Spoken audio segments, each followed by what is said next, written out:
Okay, I think that's me. Okay, scene.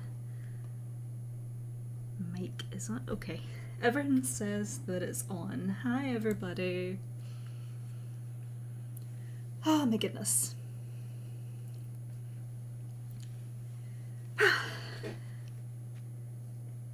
Yeah, I was rushing everything there because I am working on a video and I lost track of time, and then I decided I really need a hot drink, or some kind of drink at least, because I am going to be talking a lot. Yeah, just let me know if I sound okay, if everything's alright, because I can't quite tell.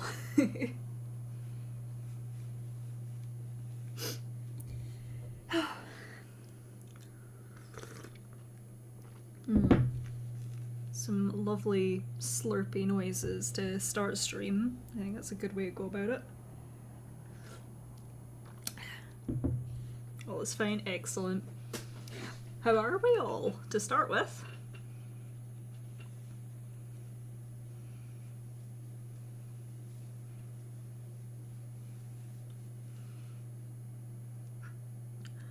Leave at 3:15 and we'll be gone for 55 minutes to an hour.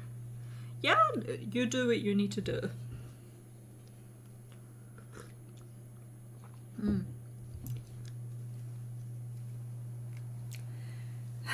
Yeah, I'll probably talk about it at the end, but I've got updates and whatnot to go over with the channel, but I want to kind of focus on this story because I want to know what happens next, because I remember some parts of this story, but I don't remember everything. Doing good? Excellent, I'm glad you're doing good. Hope we've all got nice drinks. We're ready to sit down and relax, and hopefully we get a lot of multiple choice answers that lead to 4 so that I can put them in polls.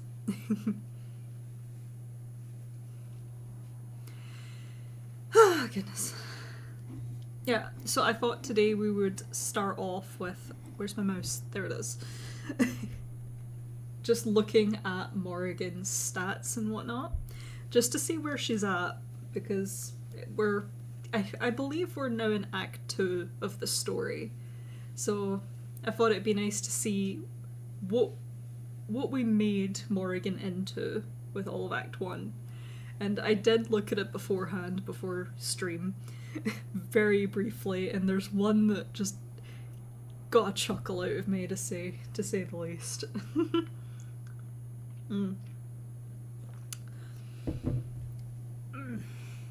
Big stretchies. Yeah, like I said, I've been working on this video for a couple of hours now, getting a bit of a headache from it. But I've also been sitting down for so long that when I got up there, I'm like, oh my god, I can stand. So I'm a wee bit needing a stretch, but I kind of got a stretch, which is nice. Anyway, let's go over our stats. So we are Morrigan, daughter and heir of the Sorceress Skies, deposed, but yep, this is all information we know. Our taken name is Morrigan Celeste of Calestri. So our skills currently are, we're not very strong, we're a bit graceful, our ingenuity is above average, our resolve, we've got a decent amount of resolve, we're so weak. Yep, rhetoric. I'm not sure what that equivocates to, but artistry.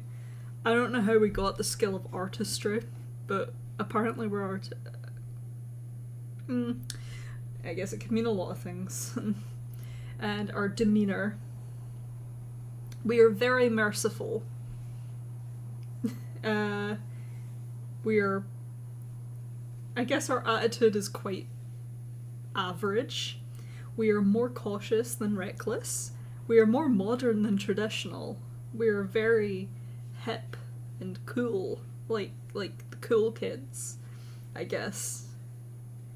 And we're very modest. Wait, 6, 5, 8. Yeah, no, that makes sense. For a second I was dumb there. I saw 6, and then I'm like, oh, but the rest is 4. No, that's not how that works. We're, yeah. Oh, yeah, I guess that would be like persuasion. We're kind of persuasive. Right. You have 5. Oh, okay, so we have 5 remnant star slithers remaining, enough that you can cast some more strenuous spells without running too low. So I think we've managed to not use any of our slithers so far. I think, other than what the game forces us to do. So we're doing pretty well. We might actually be up 1 because we stole one from, I think it was Natalia. Family secrets 74%.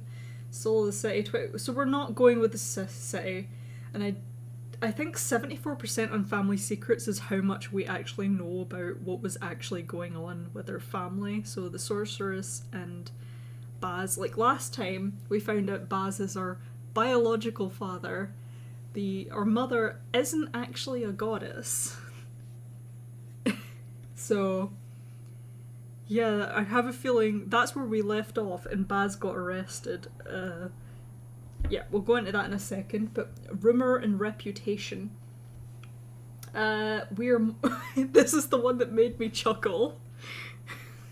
We are more of a tyrant than a saviour, and I don't know how we got to that. Yeah. Even though we chose 90% of the time pacifist answers, we're still a tyrant. Vindictive goddess versus benevolent mother. So, yep, we're kind of siding against our mother at this point because she lied a lot. Triumphant return. I don't know what. I think this could mean a lot of things, and it might be spoilery.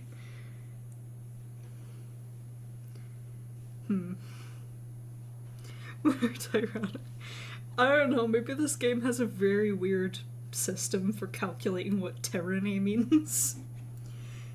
We're coming to rule over them with fine and gentle hand. Trust me. Statutes and standings. So we're more with the naturalists than the harnessers. So we're more apparently, I think this means we're more for getting rid of the stars or not using them. But I think that's partially because we haven't used them. Well,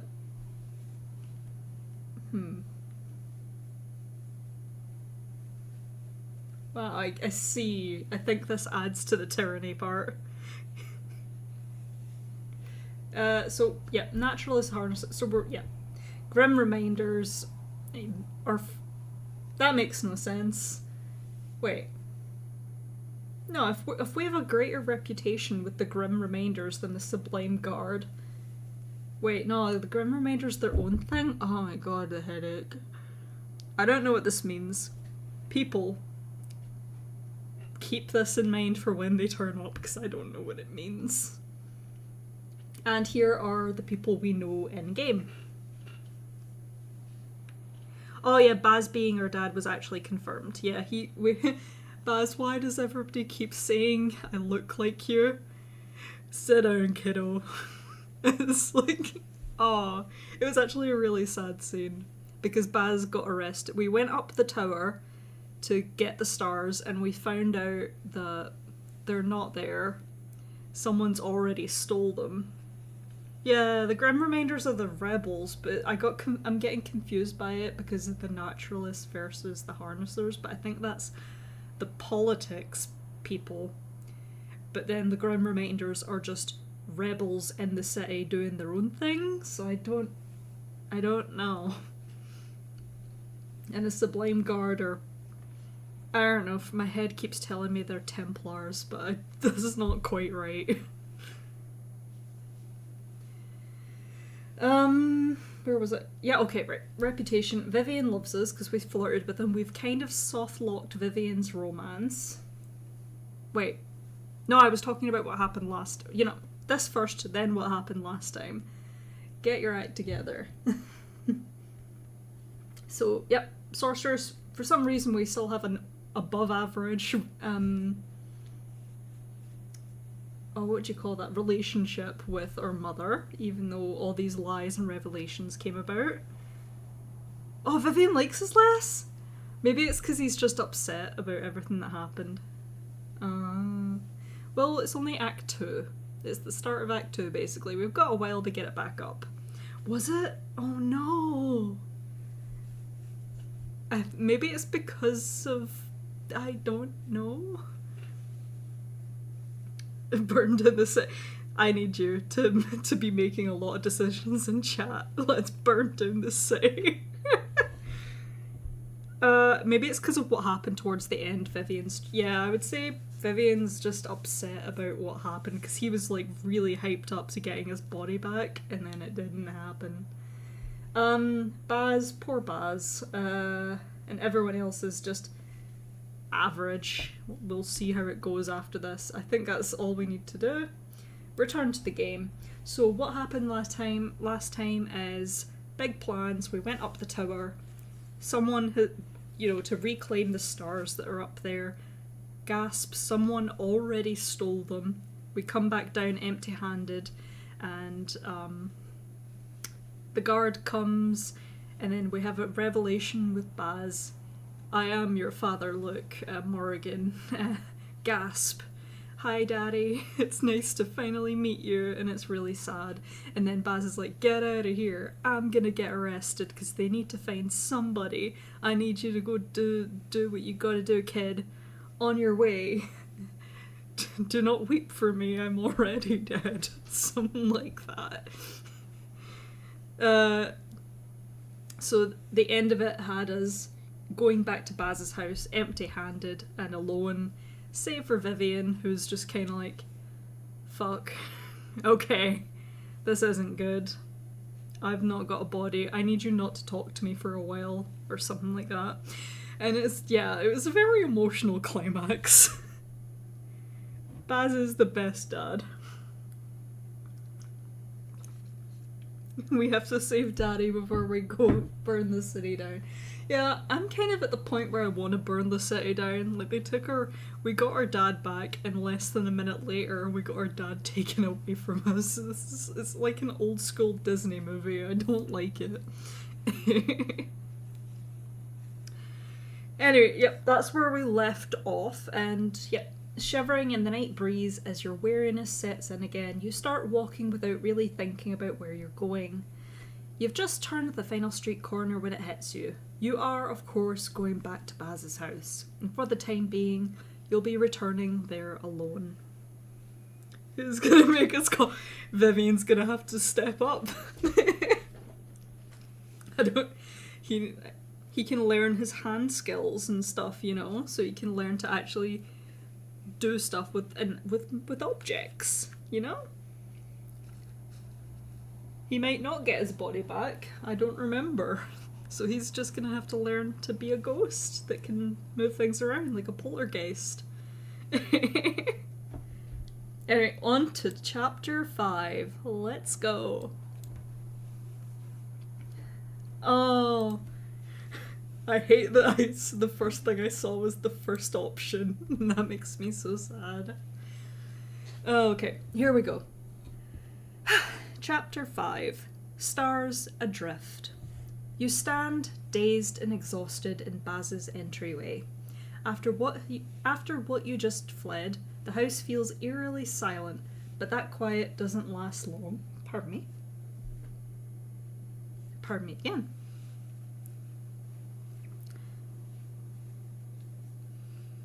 Sorry, I just looked at stream and I noticed something might have been off, but it's fine. The guards coming here, you know that, right? Vivian shimmers into existence just before you, hovering before Baz's painting of the sky. Dexter gave himself up, and they know where he lives. They're going to come here and they're going to tear this place apart. Nothing we can do to stop it, so anything you want to get done first, you'd better get working on it. His words, now that you have a moment to stand still, feel very far away. 1. He's my father, Vivian. I didn't know I had a father. 2. The stars are gone. They're really gone, and I have no idea where. Dude, the father thing is the biggest thing on my mind. They're really gone, and I have no idea where they could be. 3. Do you think he did it? Renard Ghislaine? 4. How much of what Baz said did you overhear? Oh, that's a good one. 5. Yes, you're right. Better get to work. What do we think, guys?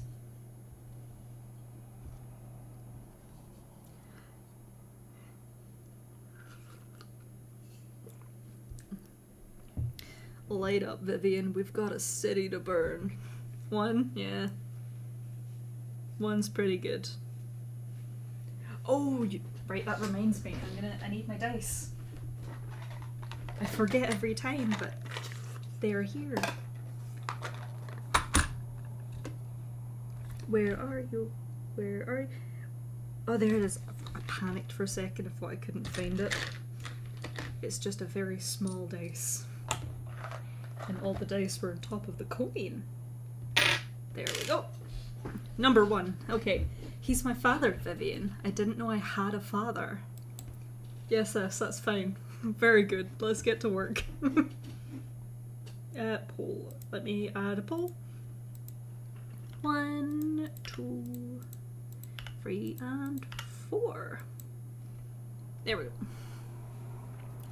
Vivian huffs, staring over your shoulder toward the window as if checking for guards.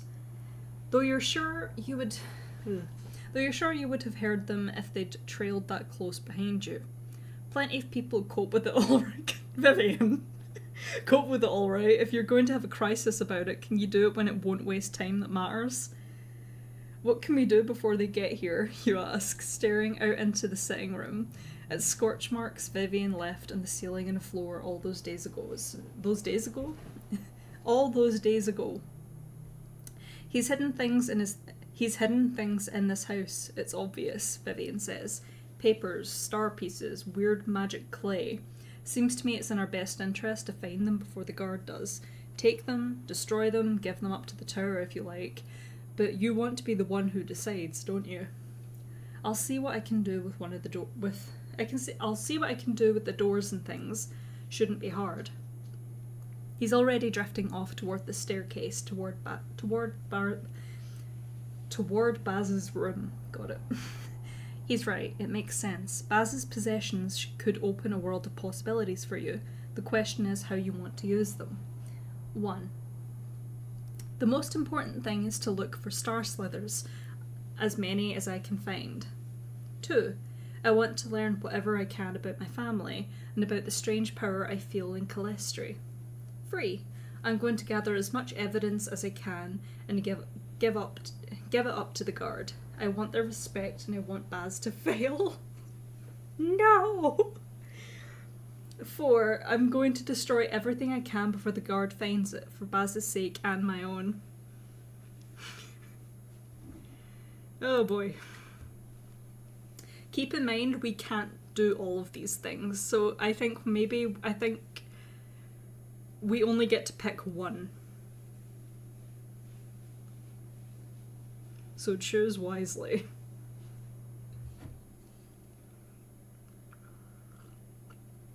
You can always flip a coin if you can't decide. That's what I do. Either it lands on something you like and you go, woo! Or it lands on something you don't like and you understand that there was always a correct answer.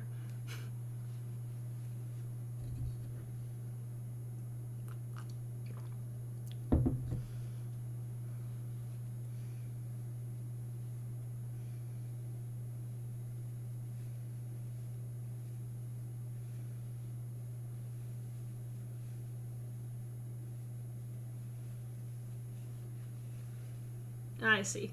Number 2. I spaced out for a hot second there.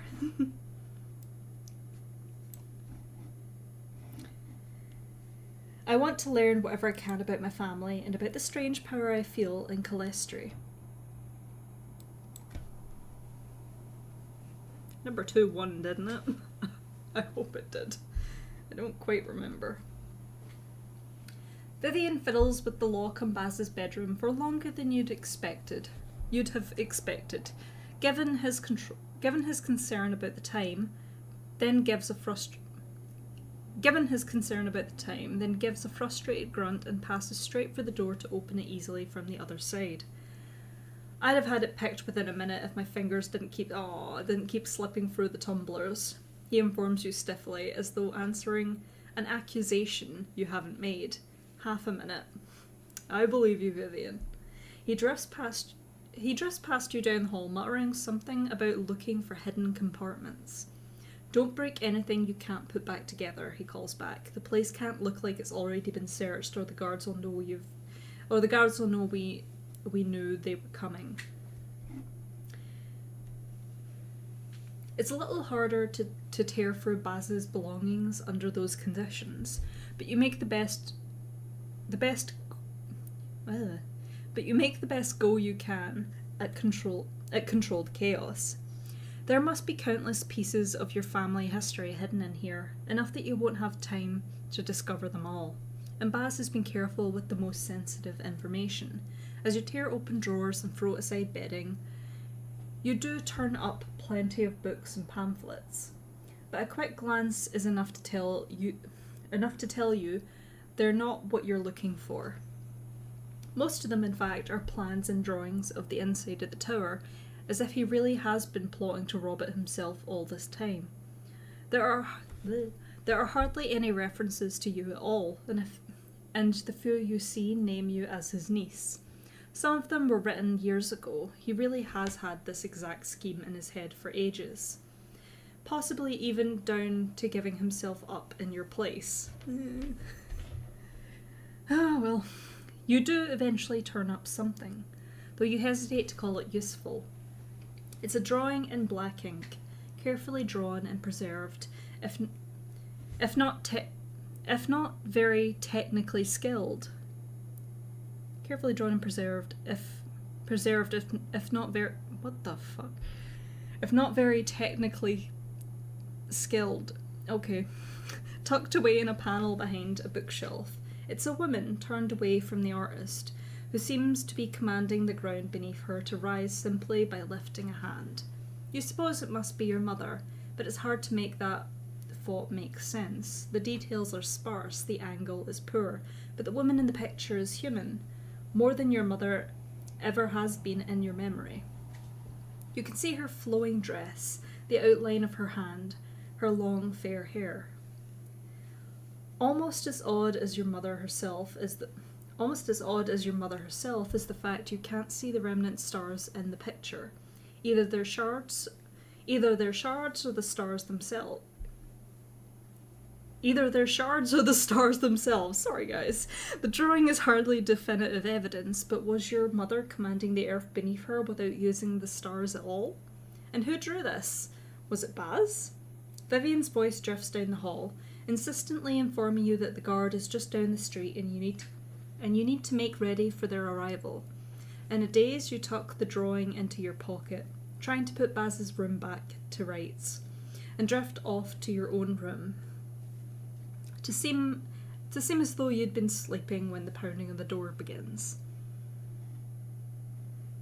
Yeah, I don't know. It's some of the word I can't tell sometimes if the wording is me messing up and not understanding the sentence, or if the sentence is, pardon me, just kind of weird.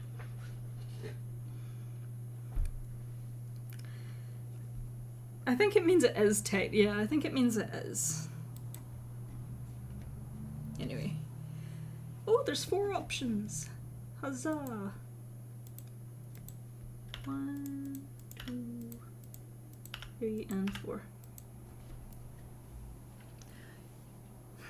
You make your way downstairs, dressed in a nightrobe, blinking as though you've just woken up. Outside the door you find a dour-looking woman in a grey cloak, with several other members of the Sublime Guard at her back. Lieutenant Captain Astrid Tesaro. Ooh, what a strong name, she says with a tense nod of greeting. I'm afraid we'll need to be searching this house now. She holds up some kind of officially signed document, one that you assume authorises her to go through Baz's property, though Calestri's legal system is something of a mystery to you. 1. Of course, Lieutenant, has something happened? 2. And why exactly should I let you into my uncle's home? 3. Did you need to speak to my uncle? He isn't home at the moment. 4. This is about Baz, isn't it? Ooh.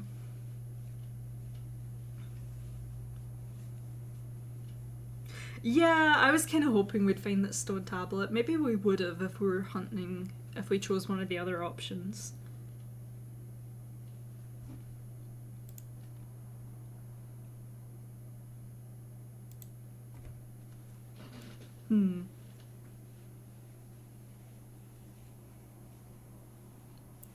It looks like number 1 has 1.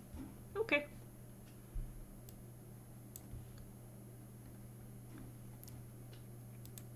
Of course, Lieutenant. Has something happened? Yes, Tesaro says, making her way forward as you step aside. There's been an incident at the tower. Your uncle's involved. Not much more I'm authorised to say right now.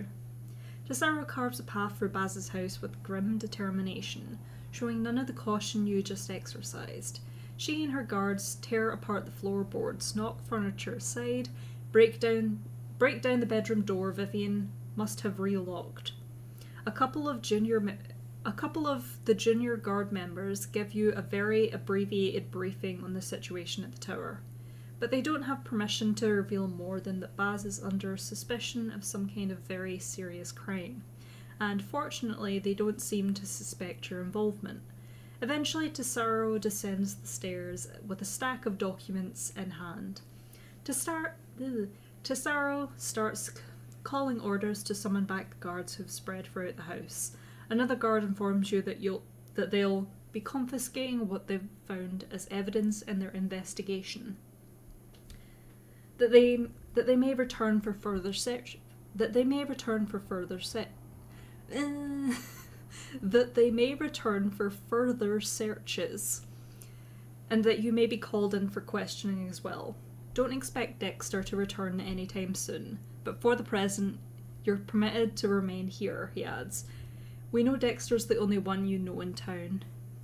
We know Dexter's the only one you know in town.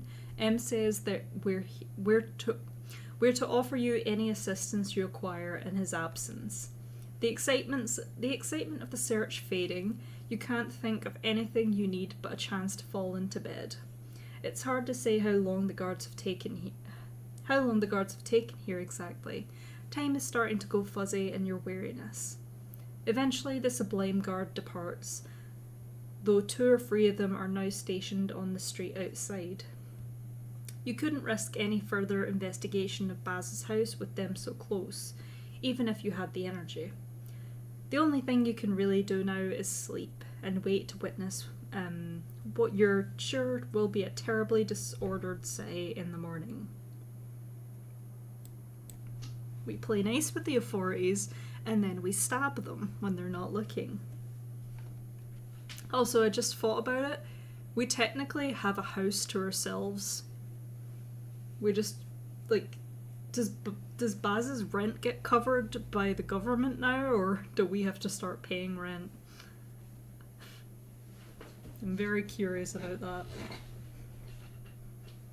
Also very convenient for a romance. It's like one of those tropes in a romance book. It's like the parents are gone, which makes it very convenient for the romance to happen. It's sort of giving that vibe, but in a good way. Like it is in a way that makes sense rather than just, well, the parents are dead. Get on with it. The next few... Wait, is there 4? There's 5, yeah. The next few days pass in what feels like both a rapid blur and a tortured slog at the same time. The Sublime Guard returns more than once to Baz's home, searching for further buried evidence, though they find little more. Any suspicion might have fallen on you. Yeah, any suspicion that might have fallen on you passes relatively quickly. You gather from the guard that among the documents they did pull from the house are journals that suggest Baz invited you here from Thierry, so specifically to steer suspicion your way. Aw, he made a contingent plan.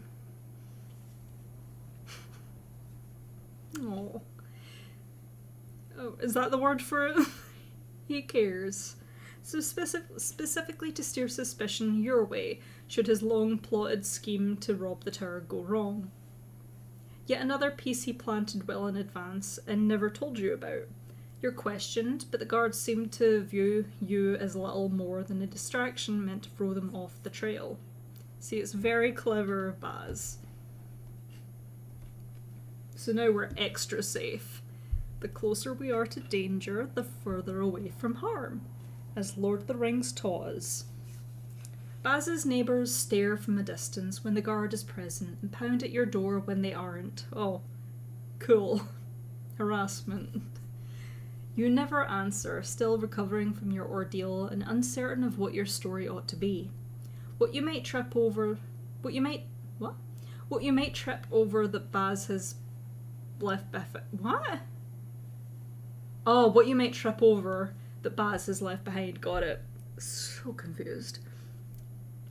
You rarely even venture outside. Somewhat to your surprise, you get only 1 or 2 visits from the Comet, and none from Harper himself. From what you can gather, the Yaras are fairly occupied, trying to get the story of an attempted burglary straight from the tower and prove that they had no knowing of Baz's intentions themselves. You also receive a visit one morning from Elaine, the sorceress's follower who came to see Baz a few days ago, to be reassured about her coming return. But all he does is stammer out a question about whether Baz is truly gone. Once you've confirmed it, Elaine darts away down the street without another word. 4 days after your ascent, you wake with a defined intention for the first time. You have to go home, back to Erol, to confirm what Baz told you with your mother, to find out if she has any means of locating the missing stars. 1. To see her again and make sure that she's alright. 2. To say what I have to say to her and sever ties with her permanently. 3. To convince her that her intentions for Calestria are wrong. 4. To reaffirm my loyalty to her now and forever. 5. Pardon me? 5. To question her until she gives up all the secrets she's kept hidden.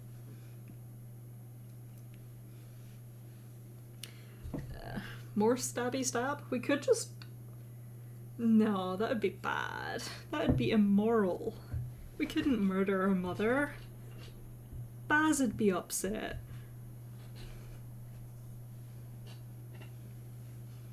But we could, though. It would be easy. 1 or 5, okay. Okay, I think 5 wins. To question her until she gives up all of the secrets. Yeah. Hi Mom, how are you? Tell me everything. Yeah, spam the dialogue wheel. All of the questions.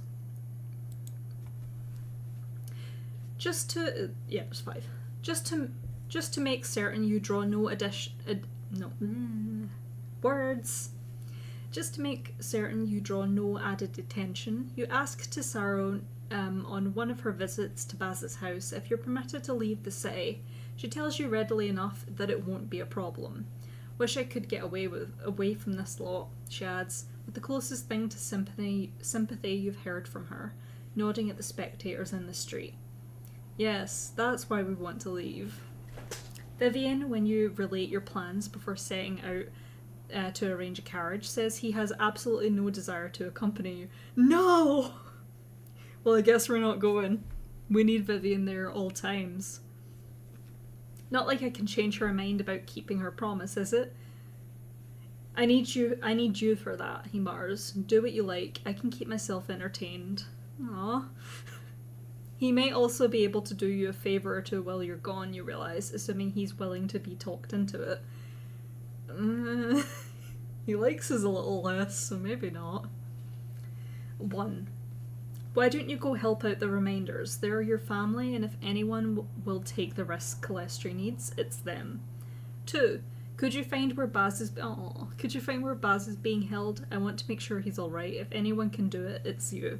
3. Look for the remnant stars. They're mine, and we need to make the person who took them pay. 4. Try to sneak into the assembly chamber and watch. We need to learn more about them. We need to learn more about them in order to take on Renard Ghislaine. 5. Of course, I'll see you when I get back. I don't want to treat him like a servant. He can do as he likes. But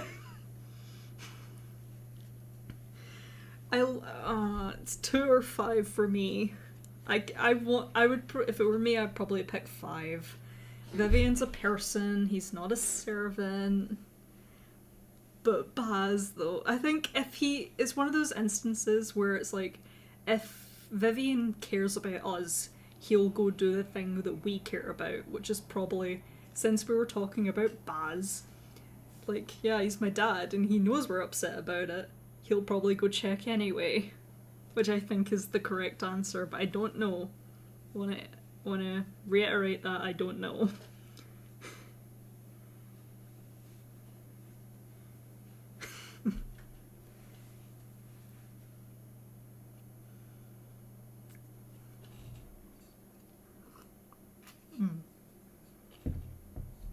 Yum, yum, yum, yum, yum.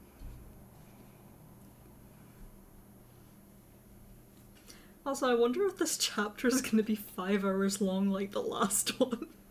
I hope not. I have other stuff I need to do. Not that I want to quit early, but like 5 hours is a bit much. Any more votes?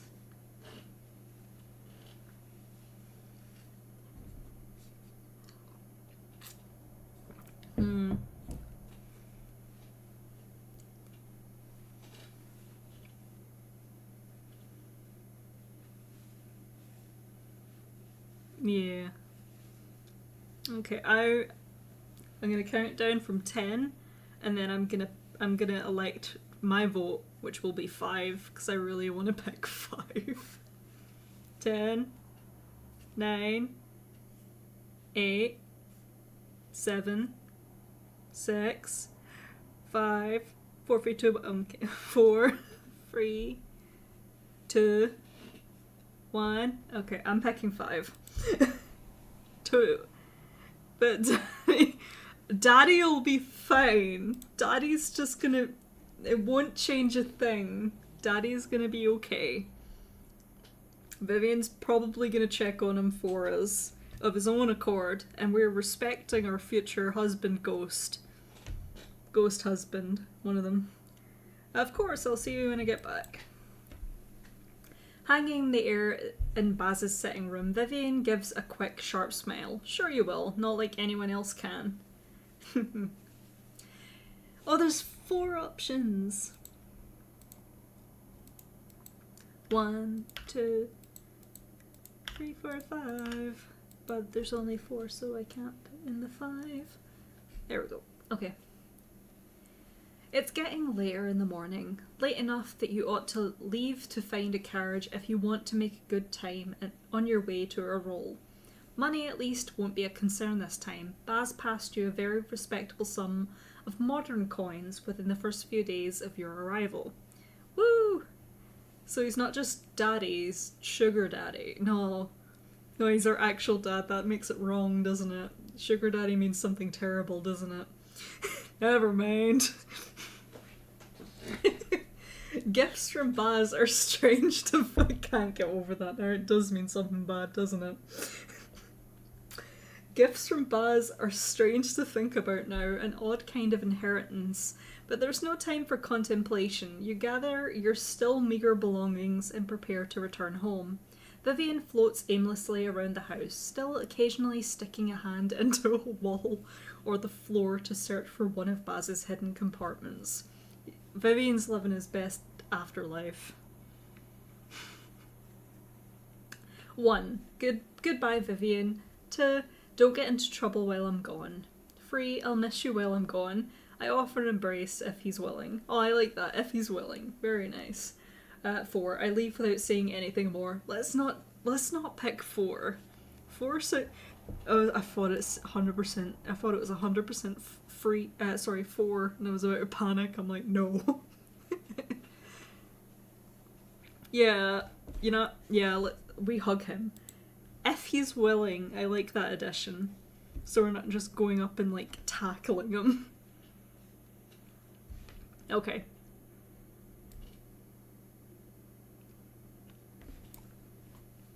Okay. I'll miss you while I'm gone. I offer an embrace if he's willing. There's been little time between recovering from the ordeal of the tower and enduring the guards' investigation to discuss your relationship any further. Vivian shuts his eyes a moment, then nods. Aww, yay! Floating over and pressing himself into your embrace. Yay! Aww. His arms are somehow stiff and slightly insubstantial at the same time, but he holds you close enough. Yay! I feel soft and fluffy.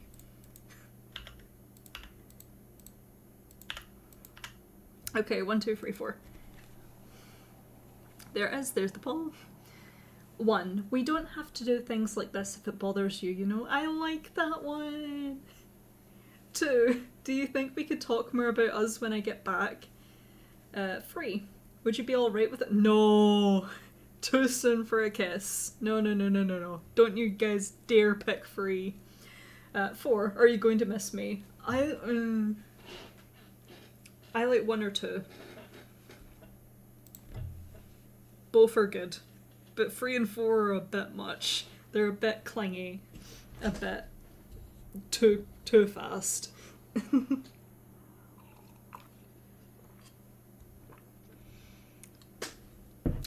Just frantic choices being made. The most important choices of this entire game are being made right now.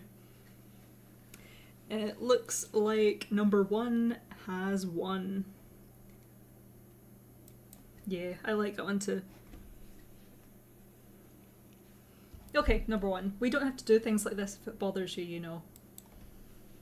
Vivian just nods. Aww. Just nods against your shoulder at first, then adds, harder than this to get me to do something I don't want to do, don't worry. Yay! Romance! He steps back first, not quite looking at you, light trickling down his scar. It feels real holding you, he murmurs, more than a lot of things do. So, sooner you go, sooner you... Ah, I'm sweating. Sooner you go, sooner you'll be back. I guess you'd better be going. He looks up then, an uncommon warmth to his grey eyes as they meet your own, and lifts a hand to wave goodbye. Yay, that's so cute! Aww. See if the entire game was just this. That'd be perfect. Calestri's streets are busy, and you hear rumours about Baz everywhere you turn. Oh, there's 4 options. I better put them in now. Nothing else matters, only the romance. To be fair, that's what the Dragon Age games were kind of like for me as well. Especially with the bald man. I get to talk to Solas? Yeah!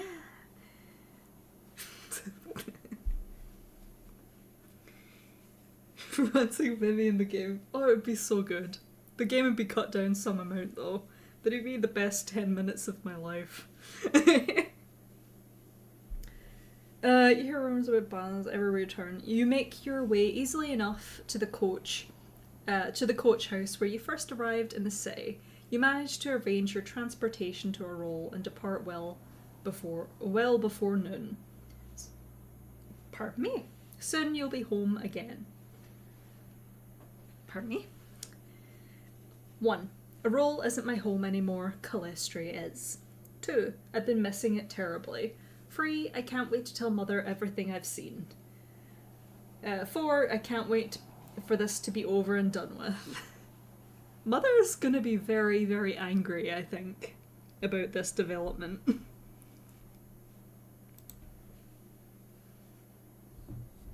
I can't see this trip going well.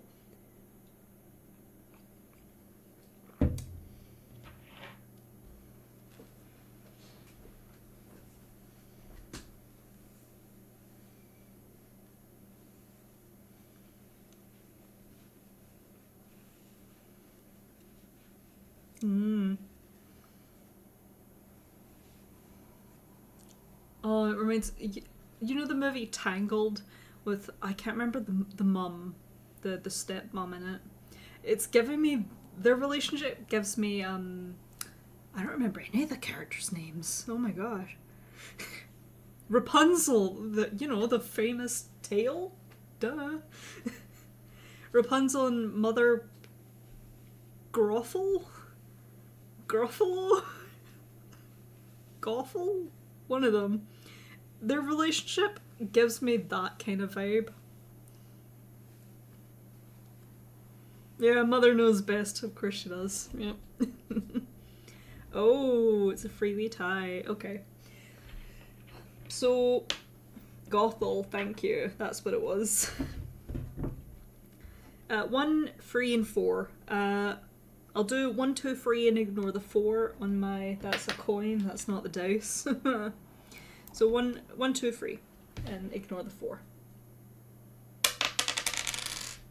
1. So we're gonna go with option number 1.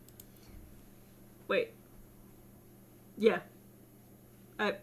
The poll has disappeared for me, so I don't remember which one it was. It was 2 that wasn't... Damn it. I'm feeling the weight of my own incompetence. It was number 1, but I don't remember if you guys picked 1, or was it 2, 3, 4? Whoops. Come on, poll, show up in chat so I know. It's mocking me, isn't it? There we go, thank you! 1, 3, 4, thank you! Ah, my dumbass. Okay, so it was 1, so we'll pick 1. Roll isn't my home anymore, Calestria is. Your trip passes without incident. Saran rushes past the windows of your coach. Autumn colours covering the landscape. Oh, I love autumn, it's my favourite season. The countryside seems so quiet now that you have Calestria for comparison. You share the carriage with other passengers for legs of the journey. Legs for days. But they're quiet too. There's little to dull the anticipation as you speed back towards your mother. In some ways, it feels like no time at all before 3 days have gone by and you're standing on the outskirts of a roll, preparing to climb the mountain path. You're in something of a trance as you plod your way upward and fold yourself into the hidden crevices. You thought, the last time you were here, that you might never need to do this again. Think again. The first thing you realise as you stand again in your hidden cavern is that the walls are much duller than you remembered. Duller than the sublime towers. Though your mother's been here and not free... And... Wait, Bob. What? Though your mother's been here and not there for all these years. The second is that your mother is standing in the entryway, hand on the wall to support herself, as if she's been waiting here for you, as if she knew you were coming. He's told you, hasn't he? She asks, her voice a gravely whisper. Baz, I begged him not to, but he kept calling me cruel. In some ways, the oddest part, the part that almost dispels any doubts you still hold, all on its own, is hearing your mother call him Baz. Oh, I didn't even register. Oh. You can't remember ever hearing her use a nickname before, or stray into any kind of informality. Baz told you the first day you met him that everyone called him Baz by that called him by that name. You suppose he really did mean it? 1. Mother, lie down. You're not strong enough for this. 2. Yes, he told me. 3. Cruel? He should have called you monstrous. 4. You don't mean to tell me all that nonsense was true. 5. Never mind that right now. I'm so glad to see you, Mother. Oh, goodness. The mother's really... Oh! Sorry, there was a pretty bird that just flew by my window. Yeah, I actually quite like the mother. As soon as she's on screen, I'm intrigued. But, like, everything else about her... Two. Okay. Yes, he told me. Your mother shakes her head, twitching it weakly from side to side. I begged him, she repeats. I trust him with so many things, with my life and yours. But this, he does not, cannot understand. It's the same thing Baz says about your mother, you realise, that there are things about mortals she cannot understand. Before you can respond, your mother sways in place. The sound as she catches herself against the wall is nothing like the sound of flesh on stone. I have no strength, Morrigan, she says, for a gasp. I know we must speak, but I cannot do it here. She turns slowly, making her way toward the end of the stone corridor. Oh, 4. There's 4 of them. I'm just so invested, I didn't realise. 4. There we are. 1. I help her walk. 2. I walk at her side, but I won't help her unless she asks. 3. I walk slowly behind her, watching her closely. 4. I walk straight past her without looking back. Knock her over while you're at it. Hurry up, Mother.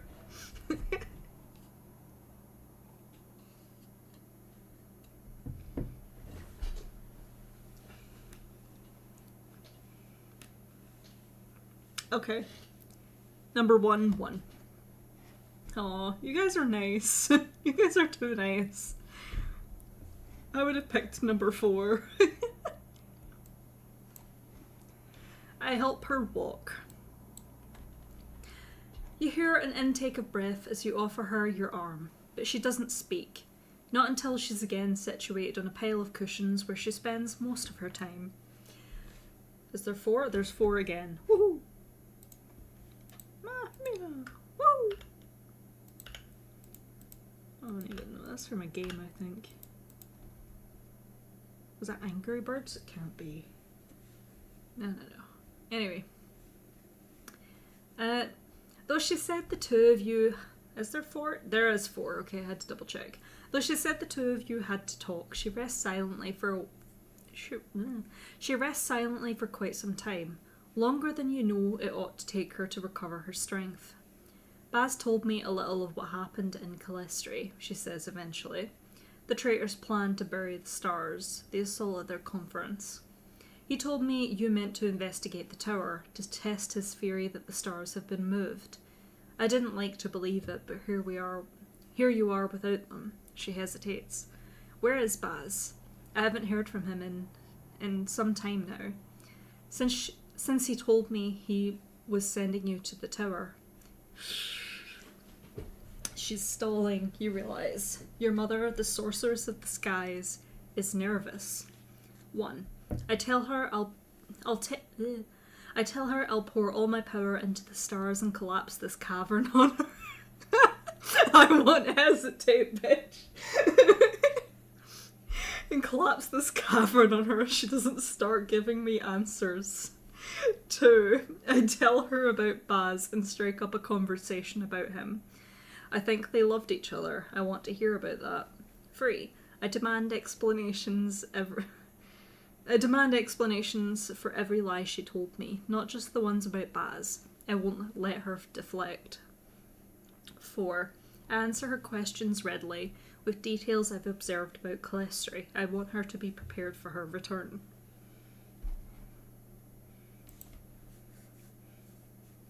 Oh, I see number 2. Yeah.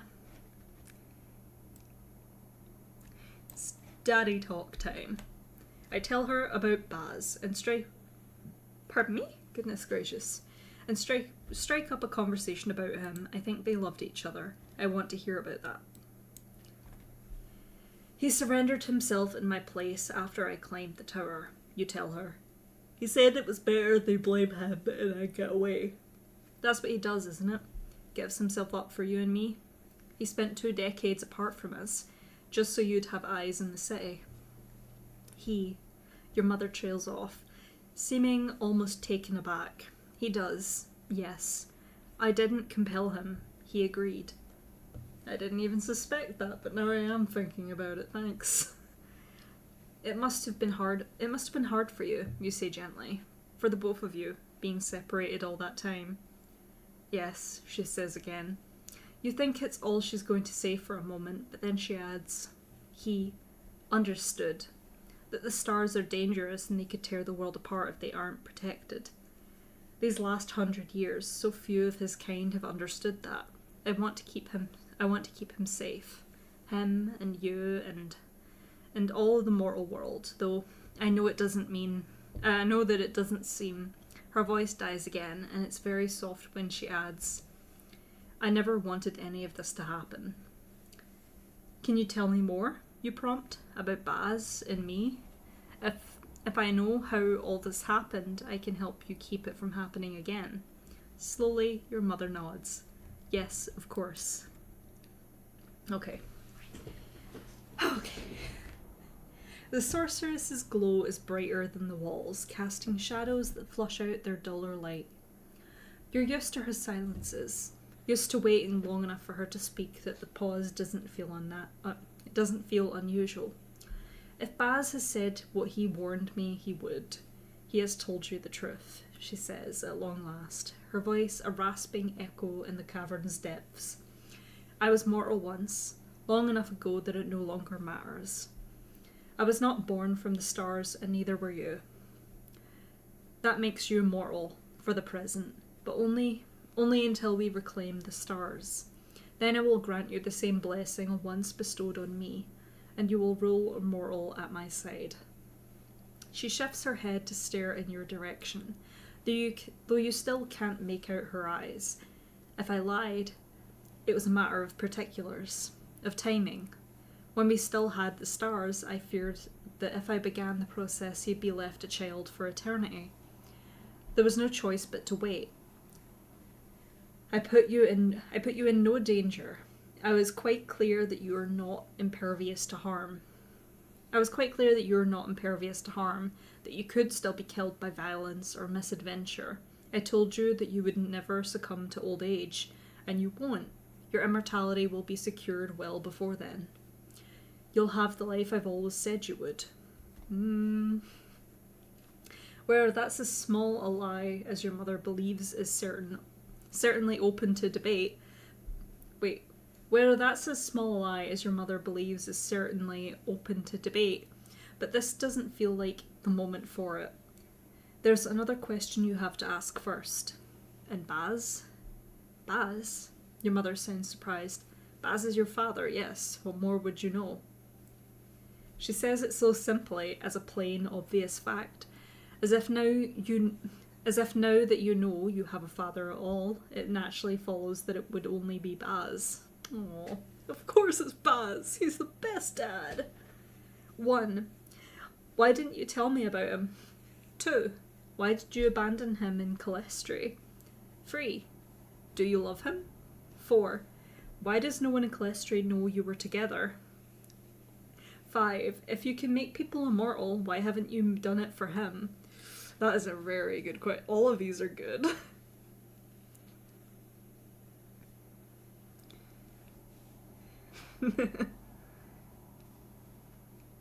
Yeah. What we thinking?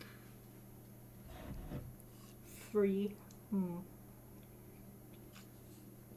Free's good. Free's important.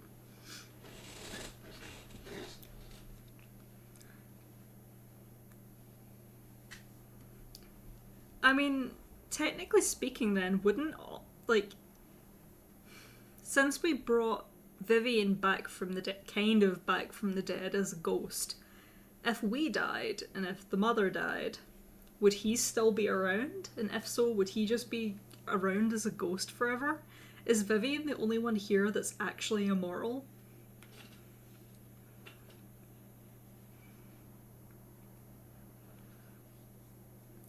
That'd be funny. I wonder if that's gonna come up.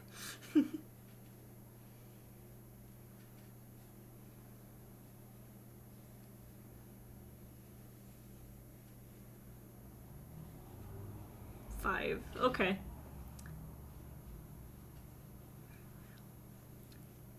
Okay, let's go for 5. If you can make people immortal, why haven't you done it for him? The sorceress falls to another of her silences. I've offered, she says at last. Aw, even before we were wed! You were married? Okay. I've offered, she says at last, even before we were wed, when he worked as my scribe. Aw. He refused. By then we knew we'd likely lose the war, and he would remain in Calestri to observe. People would have noticed if he ceased to age, and he said he had to remain. Baz! Baz is too pure for this world. So you destroy. I'm curious. I wonder if that. Do you want to try and kill Vivian so we can test this theory out? Anyway. Had to remain mortal if he was to move among the people and truly understand them. That he couldn't be distant from mortal concerns as we are. He'd be working to gain their trust, passing them false information about my intentions and the war. It couldn't be jeopardized. So you're just going to let him age then? You ask? And die? No, your mother says, with a vehement... Oh shit. Vehemence? That word that surprises you. Once we've regained the city and the stars, I'll confer their blessings upon him. He'll stay at our sides. Yeah, just one big happy family. What about Vivian? Can he come back and then also be immortal?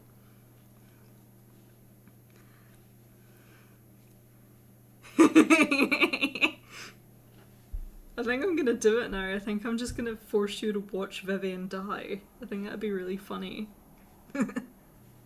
I wouldn't. I swear I wouldn't. Maybe. You said I'd have stayed a child if you had made me immortal back then, you point out. Does that mean he'll be eternally 60? You have no idea how old your mother was when she acquired her powers, considering that you only learned days ago that she hasn't always had them.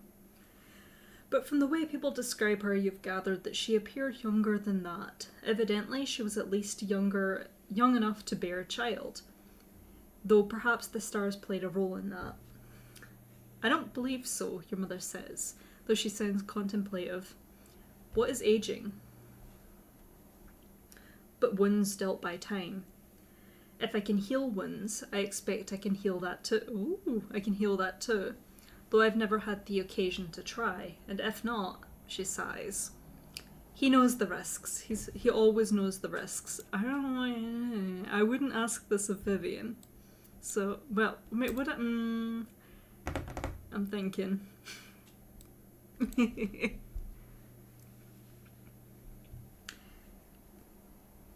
There, your mother says, as you contemplate everything you've everything that you've learned.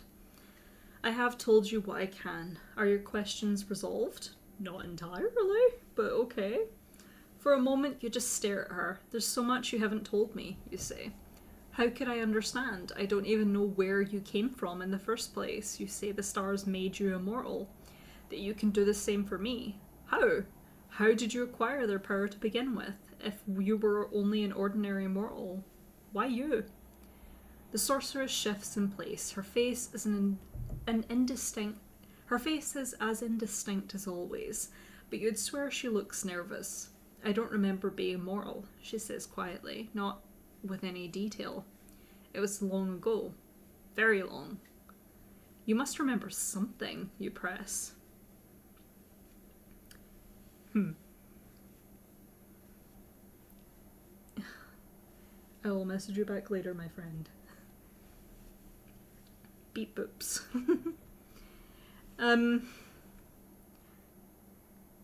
I swear to God. One more beep and I'll lose my head.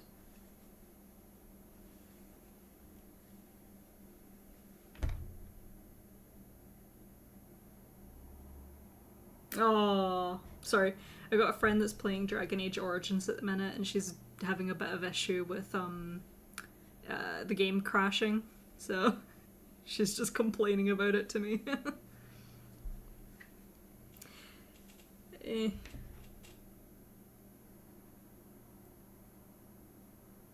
Yeah, oh, what a shame. Anyway, where was I? You say the stars made you more a little more aware, yeah, does it, you know, so you must know. Okay, you must remember something, you press. You say you know how to make me immortal, so you must know how that happened. The process, yes, your mother says. Get the 4 gigabit power. I don't know what that is. Yeah, I'll message her super quick and hopefully it doesn't show up on stream.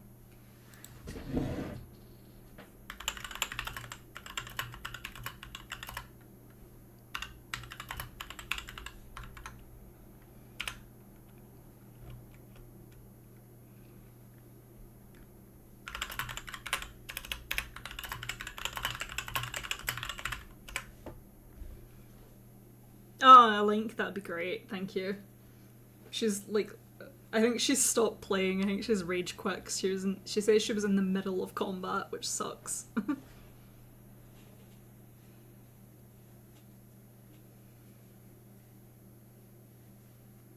Ah, give up. Okay.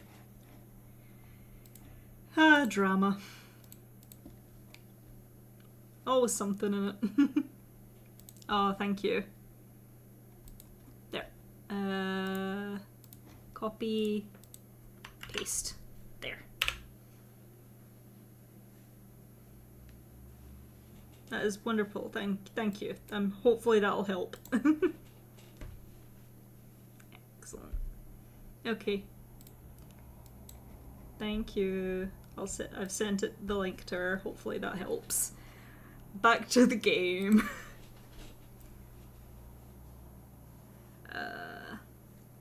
The process, yes, your mother says. I will show you when the time comes. The rest doesn't matter. There are aspects of the star she hasn't told you about, even beyond whatever she's alluding to now. The tablets, the keys, the making of the tower, that strange energy you can feel beneath your feet in Calestri. Is she keeping that information secret deliberately to make sure your powers never exceed her own? Or has she truly forgotten as much as she says she has? Mother.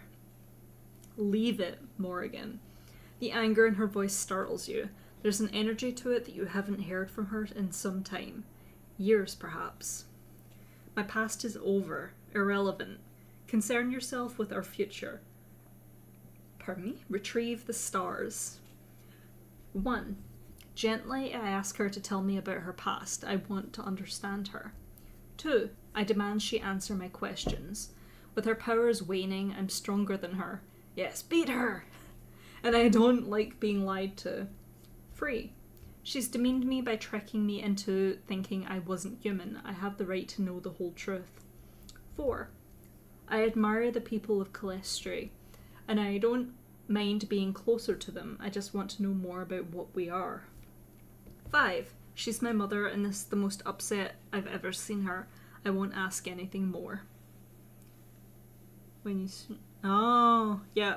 You know, I'll look into it. Obviously, we're in the middle of a game right now, so I don't want to, like, go start reading through it and whatnot, but yeah, when I do eventually start streaming Origins, I'll look into it. Well, have it. How would you say?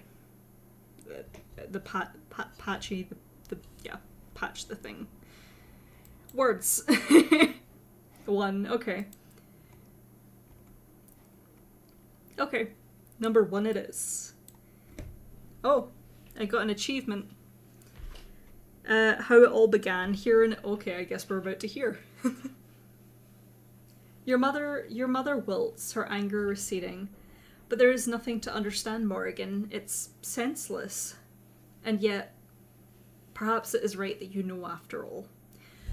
The sorceress shifts against her cushions, turning her head away as though afraid to look at you while she speaks. 500 years ago, the faithful servant's star fell, here, in a roll. That much is true. And I was born in a roll as well. Ooh, I was born in a roll as well, but not when the stars fell. Some 20 years before, perhaps 30, not more than 30. Her hesitancy seems entirely genuine. She really isn't certain how old she was when the stars fell. The insistence that she hardly remembers being mortal might have been more earnest than you first believed. Little to say of life beforehand. I lived with my elder sister. Our parents were gone.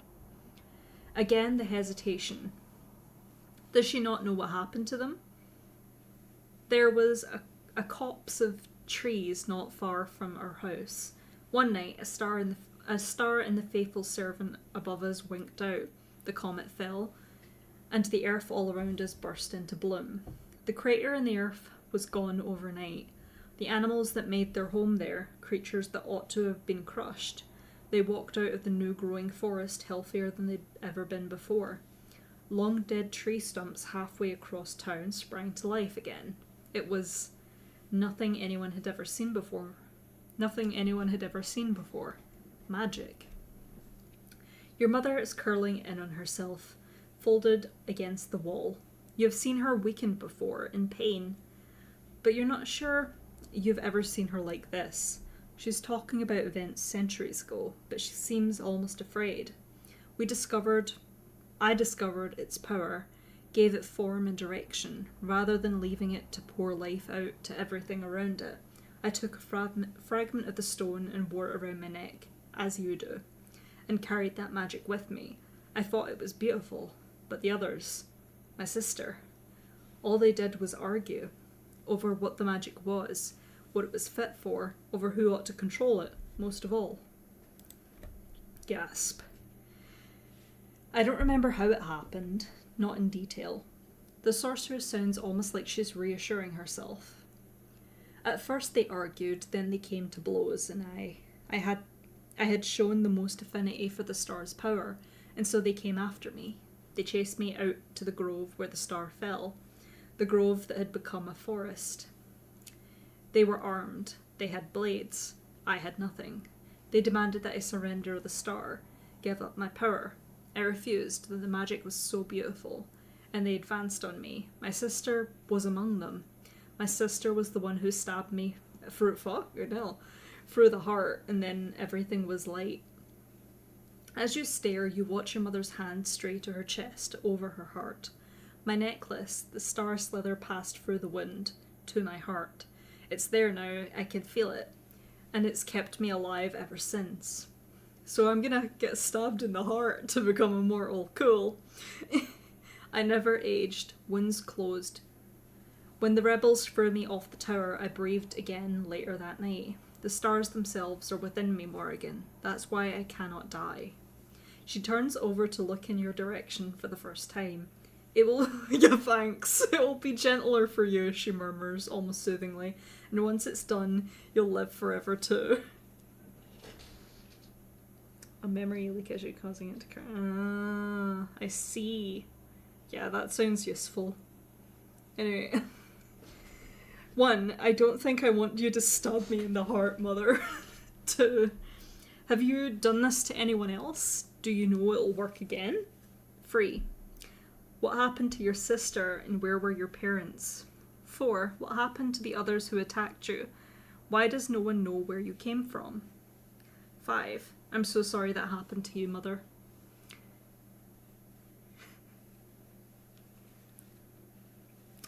So you can still feel pain, Mother.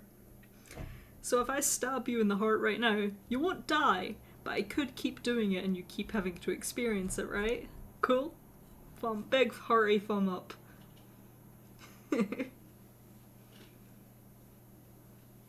5, 3, or 4. Okay. Alright, I'm gonna do the thing, so it's gonna be 5, 3, 4. I'll ignore D4, I'll ignore the 4. 1, so it's number 5.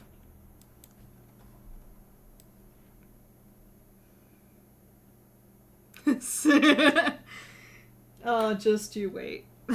I'm so sorry that happened to you, Mother. Your mother goes still and quiet again. It was a long time ago, she says, almost mechanically. It seems to frighten you even now, you say, as gently as you can. She pauses, contemplating this. The person it frightened was someone else, she says at last. Silence falls between you as you contemplate what your mother has told you, what she experienced, what she has planned for you. You couldn't possibly say what your mother was thinking of, but eventually she speaks. The stars, Morrigan. We have to talk about the stars. At your mother's urging... Oh, there's 4. I'm gonna save my aggression for busting Baz out of the prison. At your mother's urging, you relate the story of your climb at the tower and what you found at the top. You swear the light surrounding her dims as you speak. Baz had his theory, she murmurs. Oh, big young. That the rebels might have taken the stars despite their promises. I dismissed them. I did not like to think it possible. Pardon me. 1. If you had any inkling at all, you should have warned me. You and Baz both deceived me. 2. It's done now. Can you find the stars or not? 3. It's not your fault. I'd never have believed it either. 4. Would you ever consider letting mortals have the stars? You were mortal once. Until you got stabbed in the heart by your own sister.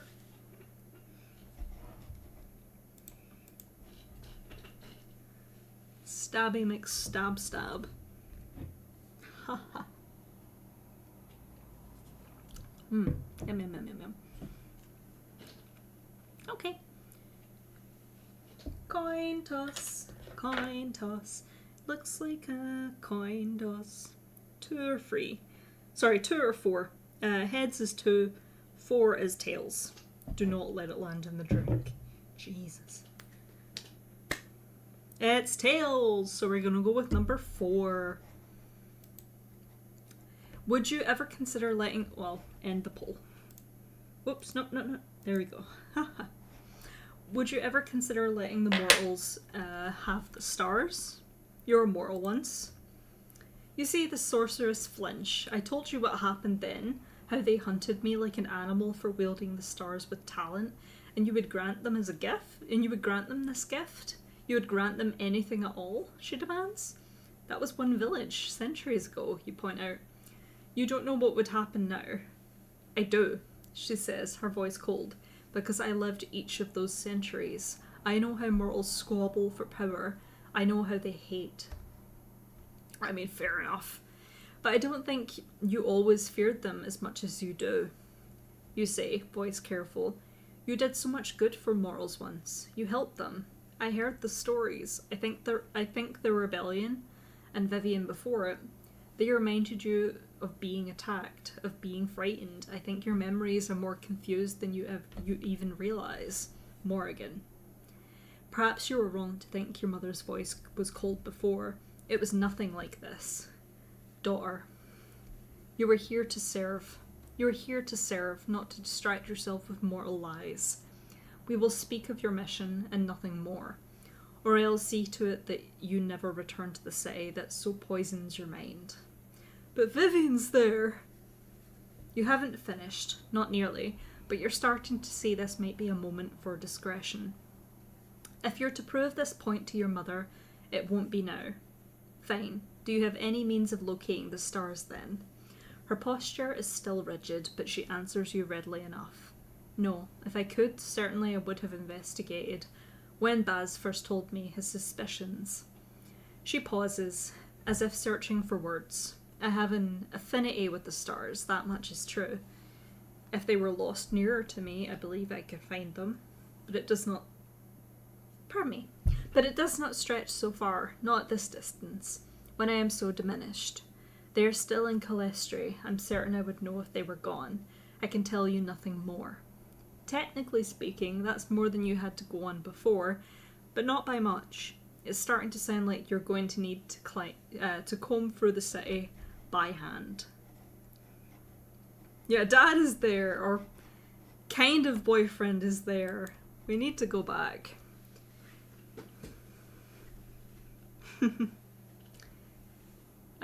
I've told you what I know, and I grow weary, Morrigan. The sorceress says. You can believe that. You can't remember you can believe that. You can't remember the last time she spoke for this long. It's too late for you to return to Calestri today, I believe. Return to Arul, or pass the night in your old bed, as you prefer. Her indifference seems genuine. If she is pleased to have you home, or if she questions your loyalty after your time away, she gives no indication. Oh, there's 4 options. Let me put them in the poll. Wait. One of these days I'm going to make a poll that is one of these 4 options, but I'm going to not, instead of making it 1, 2, 3, 4, it's going to be random things like truck, hedgehog, horse, book. And I'll let you guess which one it is.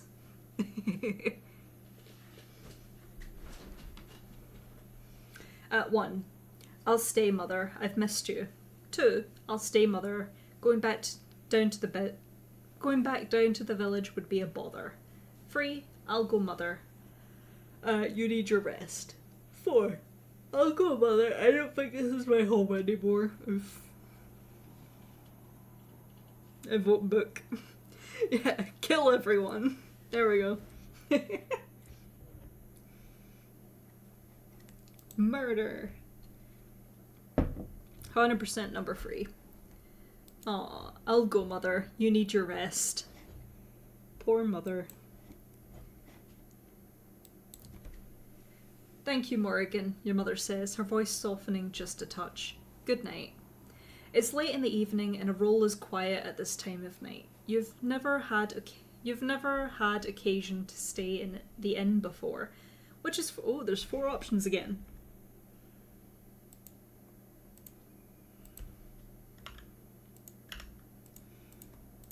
Yeah, all of the options are different, but every option is the bad option. I still don't. I trust her a little bit more because I don't remember that conversation. However, I do not trust her completely. Thank you, Morgan.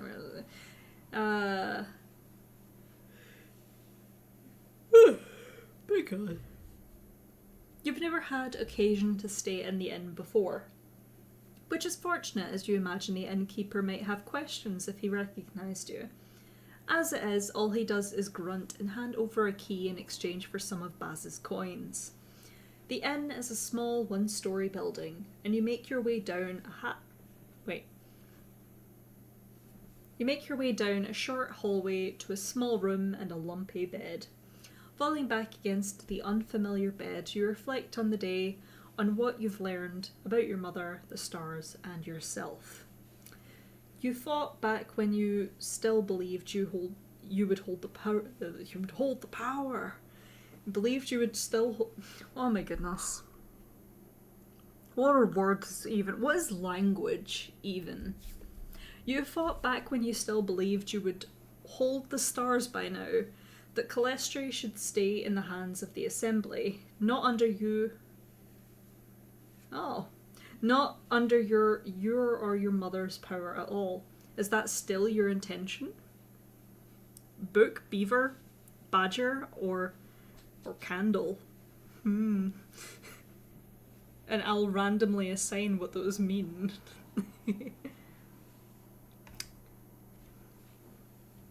1. Yes, I see no reason to change that plan now.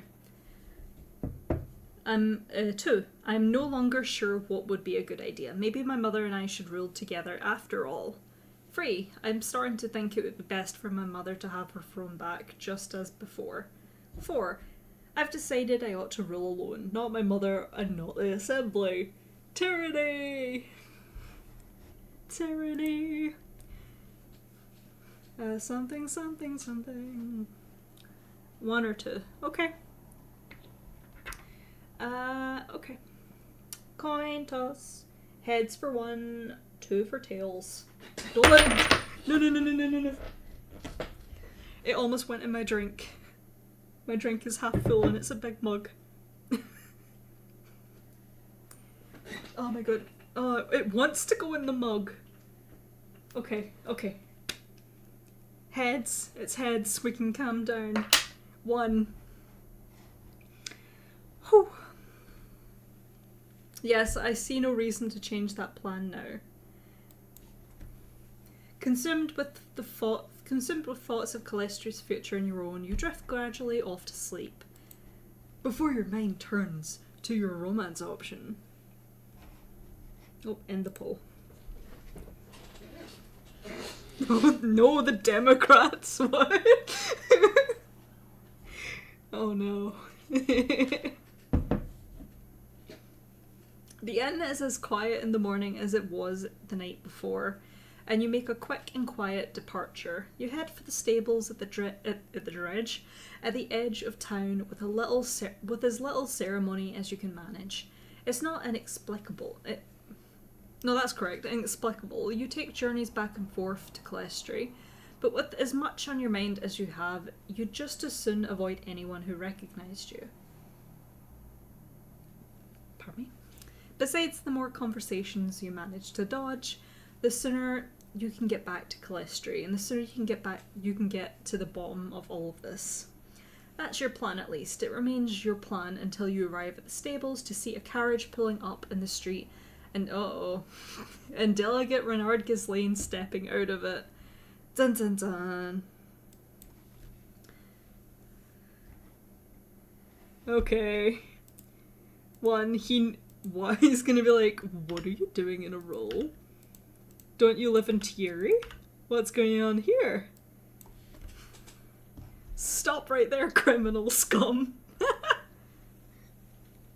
For a moment, you're rooted to the street. Does he know your suspicions? Has he followed you here? Is this somehow yet another facet of Baz's plan? But as you watch, 2 more figures emerge from the carriage, both engaged in close, casual conversation with Renard. They aren't scanning the streets or otherwise looking suspicious. Whatever they're here for, you don't get the impression it's to hunt you down. Ruh-oh, still. You vaguely recognise one of Renard's companions, a curvy person with flowing, wavy hair, from the stage at the conference in the plaza, and another delegate most likely. Perhaps you're here on assembly business then. Perhaps they're here on assembly business then. The other traveller, an older woman with golden brown skin and silvery hair shaved nearly to her scalp, is unfamiliar, but that doesn't mean much. You're so occupied with wondering about Bernard's purpose that you're unprepared for him to turn from the others and stare straight across the road into your eyes. For a moment, his expression betrays nothing. Pardon me? No questions, no accusations. Certainly nothing about the remnant stars and whether or not he possesses them. Though that would be a remarkable thing to glean from his eyes alone. He may not even remember you. Ah, he does. I saw it. I just glanced at the next paragraph. It's been several days since you spoke, and he had rather a lot on his mind that day. You've just about convinced yourself that he only looked your way by coincidence when he breaks all at once into a cheerful, boyish grin. Morrigan Celeste, he calls over to you, loudly enough to startle his companions, and just when I'd been hoping to run into you again. Haha, I'm in danger. 1. Delegate Ghislaine, it's an honour. 2. Delegate Ghislaine, hello. 3. Excuse me, do I know you? 4. You were looking for me? Why were you looking for me?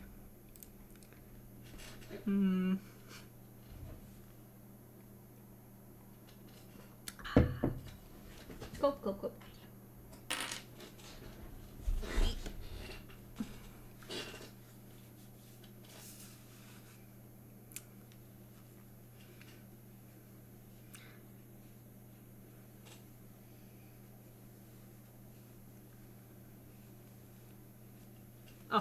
Oh, 2 and 4. Okay, we're gonna flip a coin.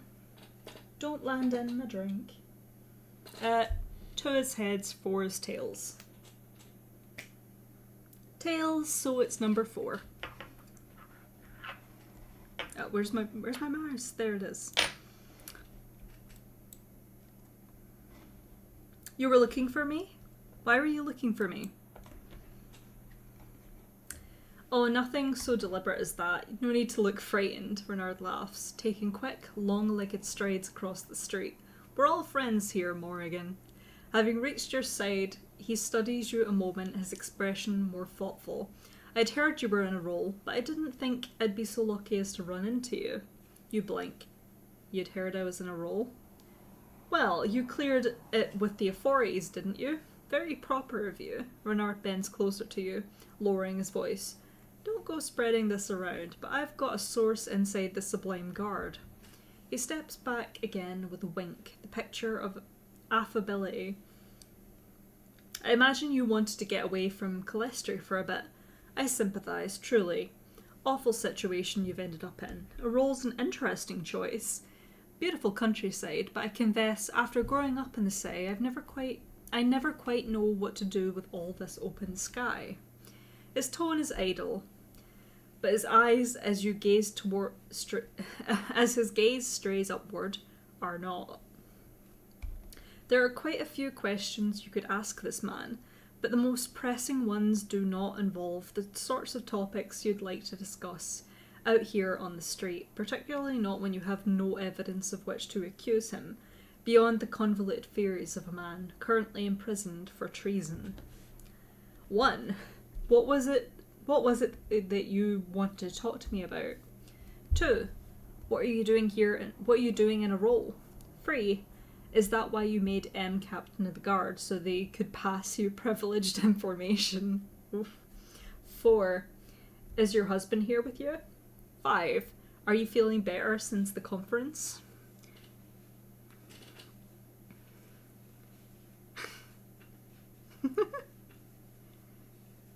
No, right, the Democrats. Yeah. Yes. Who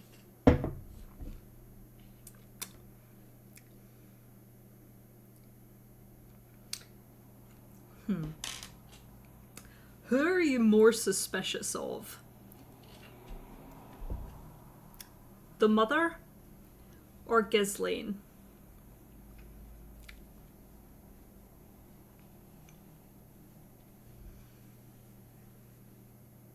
Oh, 2 or 1.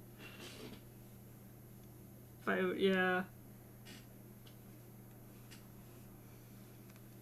I think 5 would be Ghislaine. Yeah, Ghislaine's being weird. At least with the mum, it's kind of like, well, she kind of has her reasonings. We have not a clue with Ghislaine.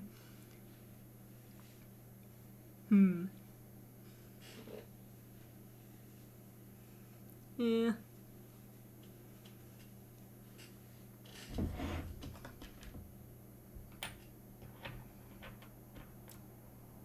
So you're saying we should murder Ghislaine, is that it? Ghislaine, I believe Ghislaine wants to bury the stars. Yeah. 2 or 1. Okay, coin flip.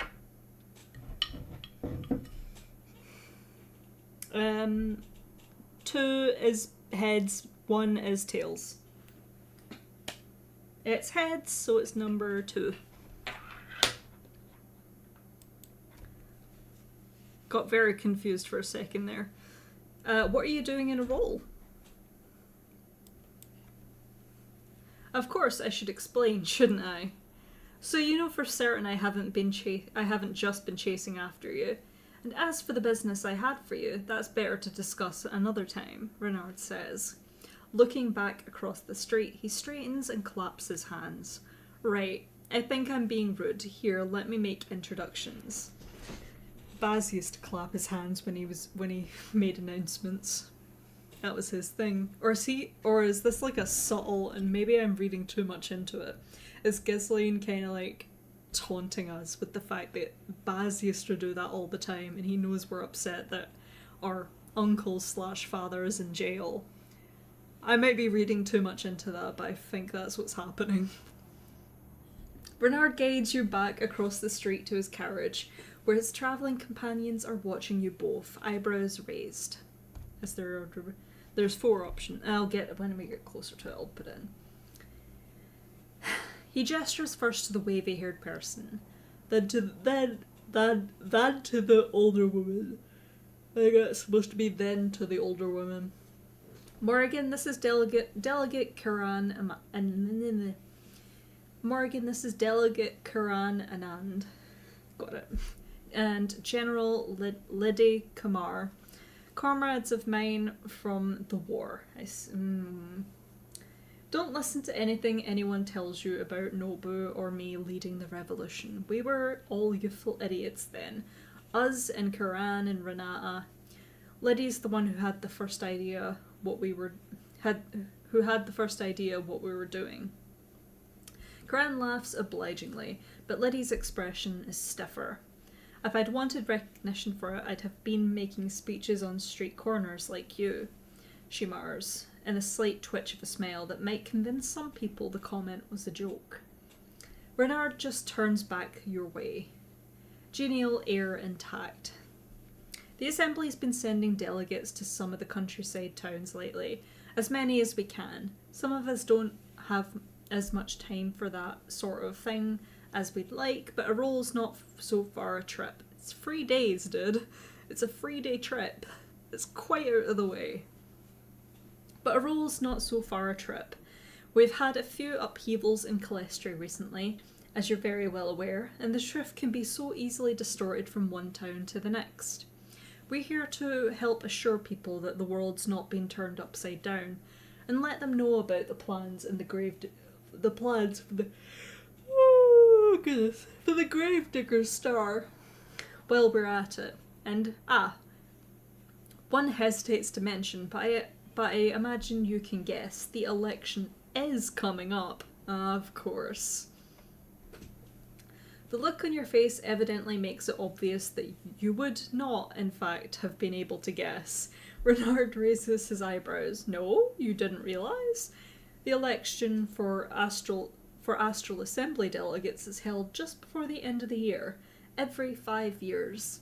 Took a couple of years after the war to establish our new system, so we're coming up with our 5th election.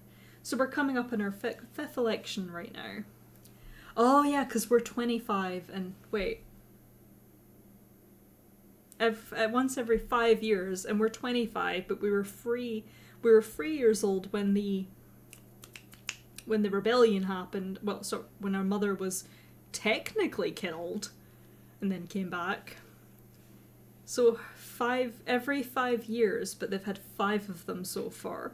Something's not adding up. These people are so Orlesian. A little bit, except for, like, don't Orlesians not have... I mean, they do have, like, the Council of Heralds, but is that actually, like, a democracy, like, people are voted in? Or is it more so people are just born into that? I can't recall.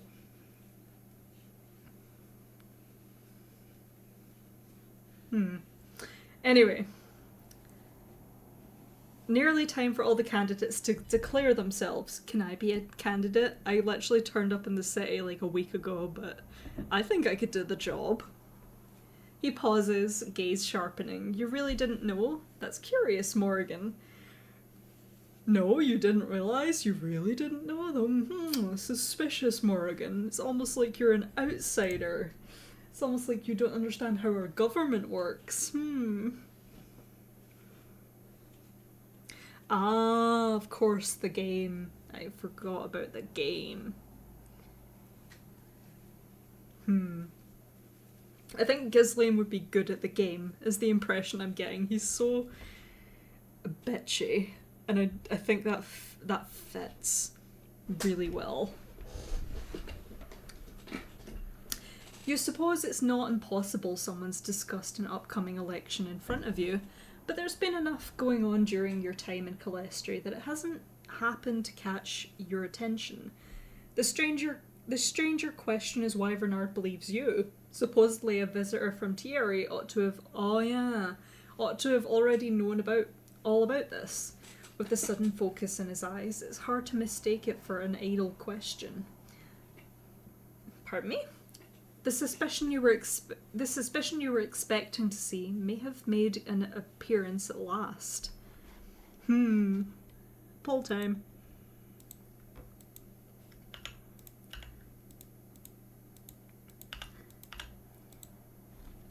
1. I'll be simple and straightforward. No, I didn't know. Sorry to cause offence. 2. I'll be cheerful and friendly. I didn't know the details, no, but I really admire the system you've built for yourselves. 3. I'll be guarded and dismissive. No, why does it matter? 4. I'll be bold and confrontational and lie a little. Of course I know. You just assumed I didn't.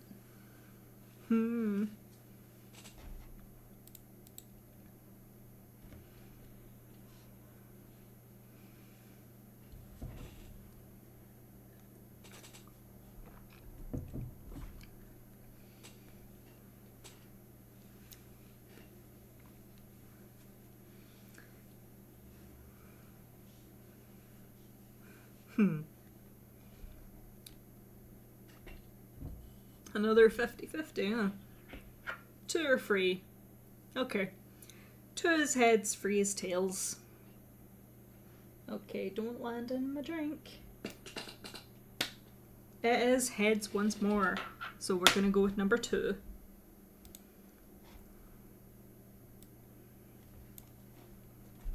I'll be cheerful and friendly. I didn't know the details, no, but I really admire the system you've built for yourselves. I can't wait to tear it down and start a dictatorship. Woo! Wait, no, that's not our plan. That's my plan. Always a pleasure to hear, Bernard says, a more familiar smile returning to his face. Apologies if I startled you. It's just that you rather startled me. Judging from their expressions, Karan and Liddy find the idea of Bernard being startled by your ignorance of foreign electoral procedures at least as confusing as you do. Silence hangs in the air a moment before Karan steps forward. Well, Ray and I are here for the election, they say, speaking rather quickly, and what you take for an attempt to steer past the awkwardness. Liddy's here to help explain the Gravedigger's Star. Places like Arol, with the servants' garden on their borders, they can have an idealized image of what the Remnant Stars are really like. Liddy was born here and left for Calestri to fight the sorceress, so we think she's well positioned to set the record straight, but she's not running for a seat in the Assembly herself. Not yet, anyway, Bernard says, agreeably accepting the change of subject. Still time to declare yourself, Liddy. Still time to declare. We're tyranny for the win. I mean, I'll give the stats I want to see if the stat for tyranny has gone up or not. It would be funny if it did. I'm still here to keep people's... Oh wait. I've said no 1,000 times, Bernard. Liddy interrupts, her voice now decidedly curt. I'm here to keep people safe, the same as I've always been. Not all of us were fighting for a seat in the Assembly, you know. With that, she turns abruptly, striding off toward the overgrown fields on the edges of town, toward the servants' garden. What's her tyranny level up? Tyranny? Where are you? Tyranny! This is how I'd greet Elgranan. Tyranny! Where are you? Come on, boy! Where'd the tyranny go? Am I dumb? Oh, they're tyrant. Nah, we're still 57% tyrant. so I don't think it's changed.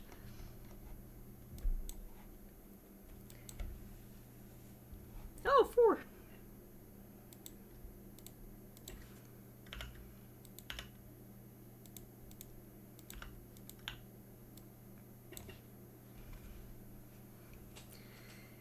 Karan shoots Renard a sharp-eyed look, but seems unbothered. She'll cool off, he says. You know why I had to try. Clasping his hands together, he spins around to face you. Morrigan, pleasure to see you, really. Karan and I have some appointments to keep, and I'm not certain of your schedule. But don't go anywhere without seeing me again. We ought to talk, and it ought to be in private. I'll be at the inn this evening. I'll be at the inn this evening if you have a moment to spare then. And of course I'll cover any extra costs. Okay. Back to Vivian or free food. So, if that puts you out. He claps Karan in the back and they both turn to go. If you're supposed to be investigating Renard Ghislaine and his connection to the Remnant Stars, you can hardly turn down a chance to talk to him alone. Besides, a crowd is beginning to gather in the street, are all taking note of the war hero's arrival. To return to Calestria today, you'd have to find a coach driver willing to miss the excitement to take you, and you're starting to suspect that that would be a difficult thing to do. The only question left, you suppose, is how you're going to pass the time until tonight. Okay. 1. I follow General Kumar. She seems to have doubts about her purpose, and I want to talk her into opposing the Naturalists instead. I follow General Kumar. She seems to have doubts about her purpose, and I insist she do what she promised Renard. 3. I promise the delegates to see what they're... I follow the delegates to see what they're up to, quickly and quietly, observing them in secret. 4. I go to the servants' garden. But not to follow the general. I want to study its patterns, to try to understand its magic. Oh, the poll's going crazy. 3 or 4, okay. Coin toss, hello coin toss. 3 or 4, so 3 is heads, 4 is tails.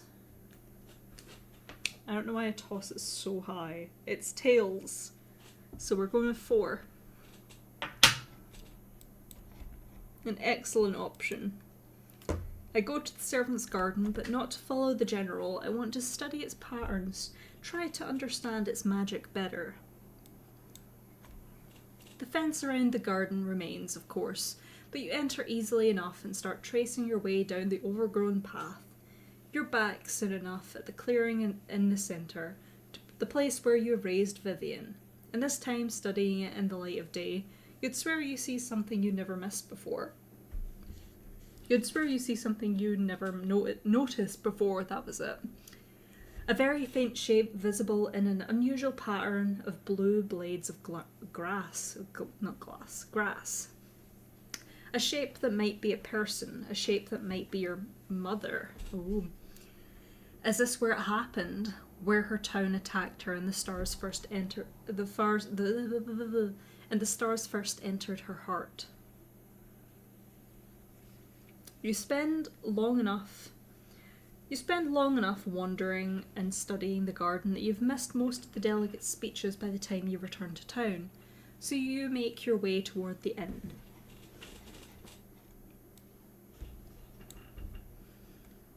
Oh, 4 options. Woohoo!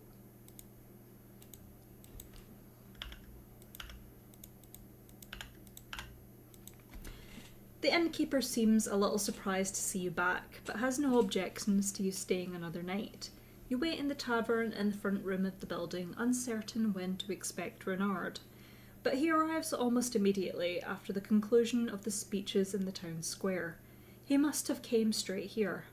Ah, good, Morrigan, you're here, he says cheerfully, stopping only to pay the innkeeper for your room. He bustles you down the hall. He doesn't stop in your He doesn't stop in your new room, but rather in his own, the largest in the inn, with trunks and papers scattered around. This won't take a moment, and then you can be on your way, Renard says, bending to search through a particular trunk. So, to end the suspense, I don't know if you know this, but on the fateful night when he made his ill-advised attempt, Baz asked to meet with me first. I see. 1. I know, he told me. I don't mind admitting that. 2. No, I hadn't heard. Better not admit to anything about that night. 3. Really? I'd love to hear what you talked about. I honestly would. 4. This doesn't sound like ending the suspense. How long is he going to drag this out?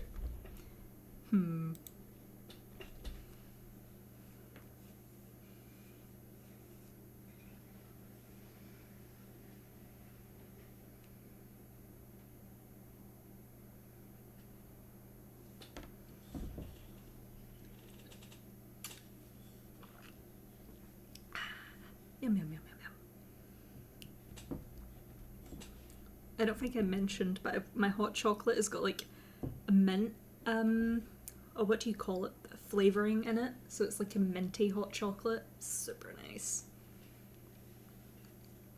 3 or 4. So, coin toss, 3 is heads, 4 is tails. Heads it is, so number 3. Really, I'd love to hear what you talked about. I honestly would. Yep, selected the right one. Renard pauses a moment, then continues digging in the trunk. Is he about to pull out like a shotgun or something? That's the impression I'm getting. Nothing noteworthy, just a lot of lies and distractions. Ah, here we are. He pulls out a worn chunk of metal and then cocks it. A worn sheet of paper from deep in the container. It was all nonsense, all part of his grand, foolish scheme. Except one thing. He asked me to retrieve this and give it to you. Oh? After everything was said and done that night, I thought this might be some final deception, but well, I can't see how. Seems perfectly legitimate, as far as I can tell, and so you might as well have it. Oh? Despite the words, Renard doesn't immediately hand the paper to you. Instead, he stands and studies it. Well, it's my property, sir. And studies it for a moment. It even makes sense that it was me Baz asked, in a way. Records from before the sorceress's fall are very carefully protected to keep them from being tampered with. And you need particular permissions to retrieve them. Permissions that not even everyone in the assembly has. And a lot of people left behind things like this if they fled Calestria in a rush during the revolution, as your parents did. It's not the first time I've been asked. Renard still looks a little reluctant somehow, but then he shrugs and hands the paper over to you. Uncertain what you'll see, you study it carefully. It's a legal document, carefully signed and annotated, that appears to declare that a child named Morrigan was born 25 years ago in the city of Calestria to Claude Dexter, and a woman you remember Baz once told you was Claude's wife, and your fictional mother. Oh, so we're a legal citizen of Calestria and a Aceron. It's Baz's special coffee recipe. Thanks, Baz. Oh, it's a very important thing. It was the last thing he wanted you to have before his trial and all that. Just a coffee recipe. Sounds about right. Okay, another poll. 1, 2, 3, and 4.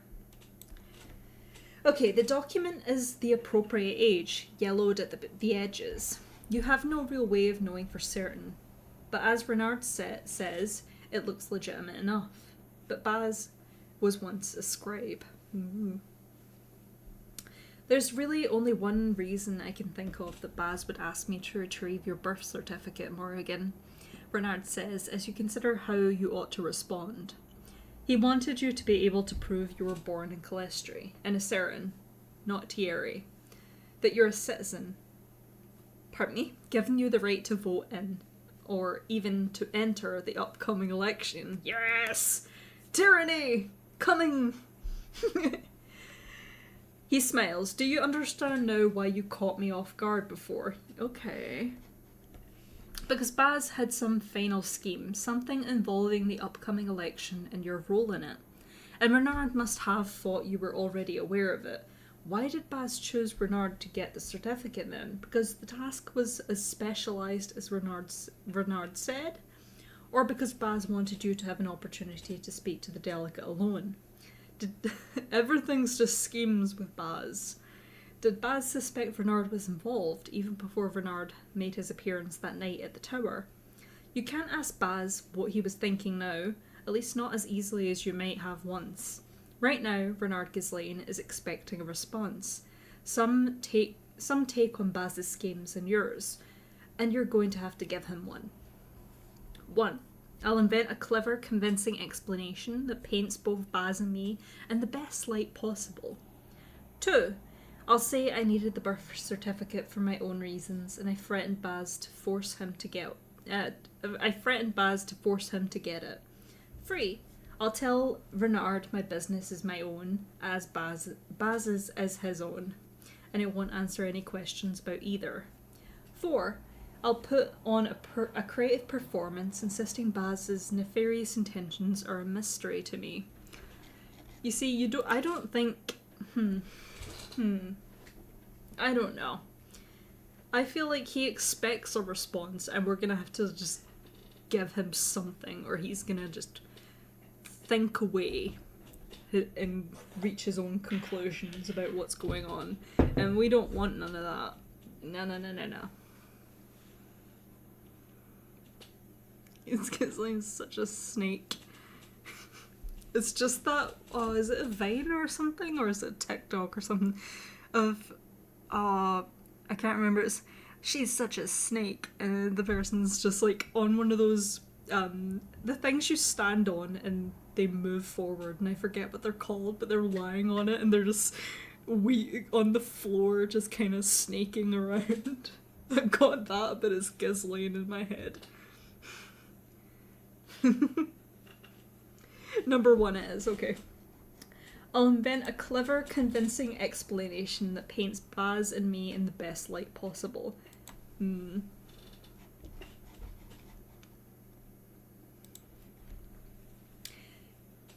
pull the certificate to your chest and let a bright grin spread across your face. Oh, so he did find it after all. Renard raises his eyebrows. Would you mind elaborating on that? It's really not anything to do with the election, you assure him. My parents and I have been hoping to retrieve this for years. They were so upset to have left it behind. I asked Uncle Baz, Uncle Baz when I arrived, if there was anything he could do to get it back, and he said it was a headache to get at these old records. But he'd try. I know what he did at the tower was awful. I'll never deny that, but I'm glad he kept that promise all the same. Renard's face is unreadable at first, but then he breaks into a smile that mirrors your own. He's such a snake. Well, happy to have helped in my way, I suppose. No one ever accused Baz of being anything but a man of 1,000 contradictions. Yeah, fair, yeah. The look in his eyes is reluctantly fond. Aww. Okay, there's 5. Stepping a few paces away, Renard bends to shut the suitcase The suitcase? I thought it was a chest. The suitcase that once contained your birth certificate. Well, I'm afraid I'll have to be sending you on your way now, he announces as he stands. Much to do yet tonight, but I expect I'll see you again in Calestri very soon. Without waiting for a response, Renard ushers you toward the door. Then he pauses, one hand on the doorknob. You know, Morrigan, he says, a little softer than before. I know something about conflicting family loyalties. I don't know how much you've heard of this in Thierry, but my grandmother was one of the sorceress's favourites.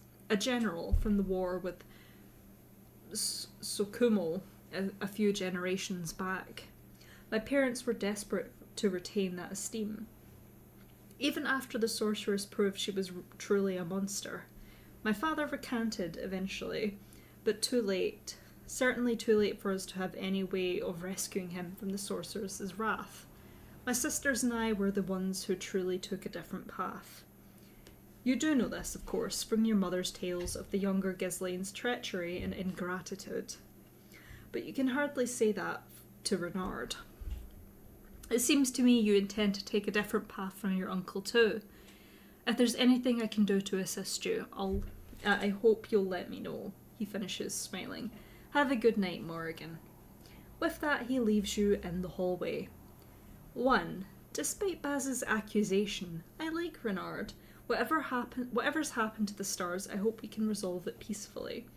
2. Even if Renard did take the stars, I admire his commitment to doing what needs to be done. I'd have done the same in his position. 3. Renard is insufferable. He never should have challenged my mother, and the stars are not his to claim. 4. I don't know for sure how Renard is involved with the stars. I can't judge him until I do. 5. All I care about is reclaiming the stars. If Renard has them, he's an obstacle. Nothing more. Wooden suitcase. A chest is just a wooden suitcase. I wonder if medieval chests had wheels on them. I wonder if they did that. Like, oh no, a siege is happening. Throw the chest down the stairs. And they just like chiseled in some wheels at the bottom. I bet someone must have tried that somewhere. It feels implausible that it wouldn't have happened. Number 4. I don't know for sure how Renard is involved with the stars. I can't judge him until I do. Questioning Renard about the remnant stars seems impossible right now. He's the most powerful person in Calestri, and you're an interloper with no evidence of his involvement but the word of a traitor. Or you were, at least, before Baz took steps to ensure you could prove you're a citizen of Calestri. Is this what he wanted? For you to join the election? Get close to the tower and Renard? Continue your investigation that way? Risky as it is, for the moment it feels like the best lead you have. Where's my mouse? My mouse is gone. There it is. We stab him, then we ask. I agree. They had to carry it. No, let me...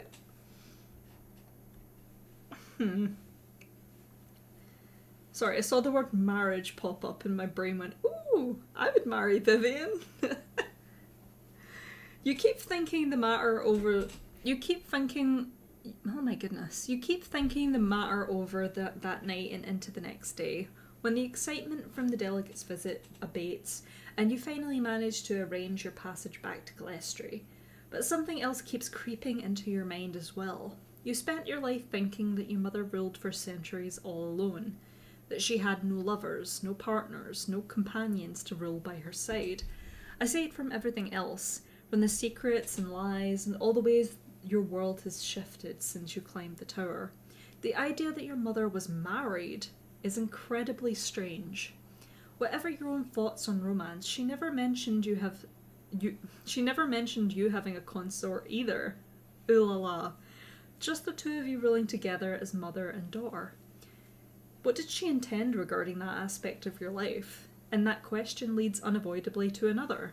What do you intend for yourself? If you ever were to marry, would your mother approve?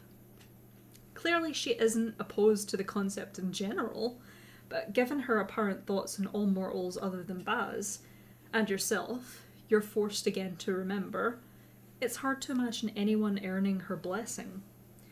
Especially if it's Vivian. Her thoughts on Vivian were rather definitively established when she hurled him from the tower to his death. You very much doubt she'd be pleased with the way you've been speaking to him recently. Dun dun dun. 1. I don't think I could ever marry without my mother's approval. Stab mother. 2. I don't care what my mother thinks of anything I do, marriage and romance included. 3. It would be difficult, but I think I could bring my mother around to the idea of my marrying someone she didn't like. 4. Marriage isn't important to me, so I don't mind what she thinks. Oh, 2 seconds.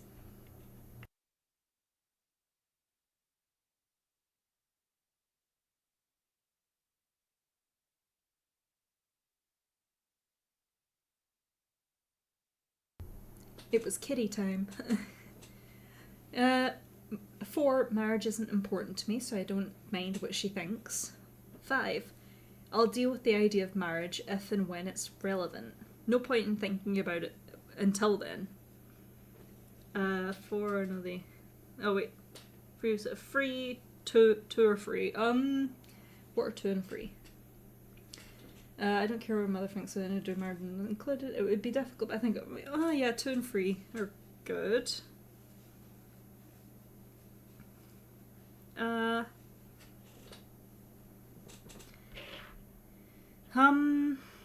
I think 3 then. It would be difficult, but I think I could bring my mother around to the idea of me marrying someone she didn't like. I think she would just have to deal with it. Arisen's countryside passes quietly by on the journey back to Calestri, but your thoughts flow in every direction at once. What you've learned, what you'll do, who you are. The days go by in a blur of possibilities, and one morning soon enough, you're standing on Baz's doorstep again. Your doorstep now, you suppose. Speaking of marriage... Vivian! I saw Vivian pop up. The inside isn't exactly as you left it. Is he like trashed the place? Is he like had a party or something? It's exactly how you left it, I swear. Yeah, There's coffee everywhere. You can tell the guard's been here. Oh, you can tell the guard's been here again since you left, from the general aura of disarray. Nothing of note seems to be missing though, and you suspect you'd have been apprehended on your way into the city if they'd uncovered anything alarming. Your guest room upstairs really is more or less how you left it. They must have not seen much reason to look there. There's only one question left to ask, and the answer quickly makes itself known by floating out of the wall as you descend the staircase. There you are, Vivian says, smirking slightly as his form solidifies on the stairs. How was the cave? Just as dark and damp and horrible as you remember? Oh, bless him. 1. Vivian, it's good to see you. 2. More or less. I couldn't wait to get away. 3. The cave actually isn't damp at all. Mother keeps it quite well ventilated. 4. Please stop talking about my home that way. 5. If you must materialise from thin air, can you avoid doing it while I'm walking down the stairs? I could have broken my neck.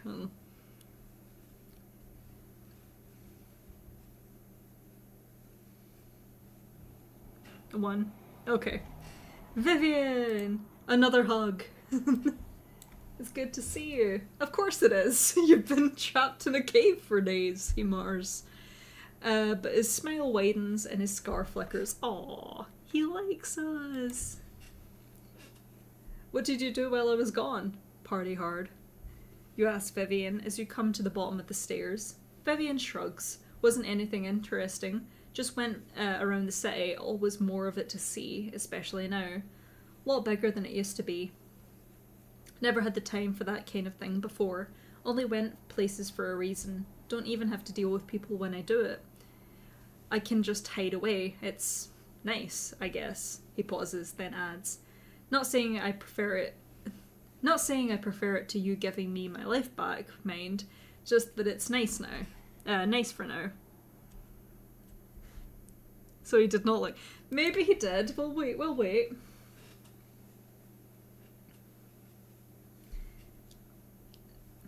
I already read the options and I already know which one I would pick.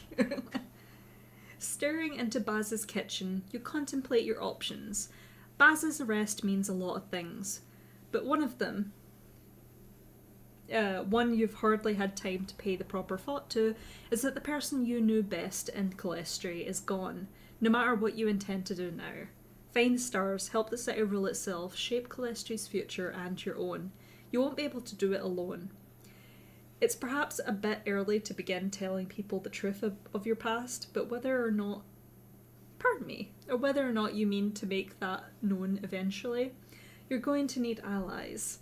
If you ever do want to tell that story, or if you're determined to keep it hidden, it seems worth remembering that Harper, Yara, and Ravenna are the sort who know how to get the word out, and sort who might go prying if you don't assuage whatever suspicions they already have. But besides all that, and perhaps more than that, you've never really had the opportunity to make friends before. Friends, and perhaps something more. You and Vivian still need to talk. Dun dun dun. You think over the people you've met since you arrived in Calestri. Their concerns, their connections. Is there anyone you'd like to see? I want to speak to Em. I want to speak with Natalia. I want to look for Harper. I want to look for Ravenna. And there are no other options.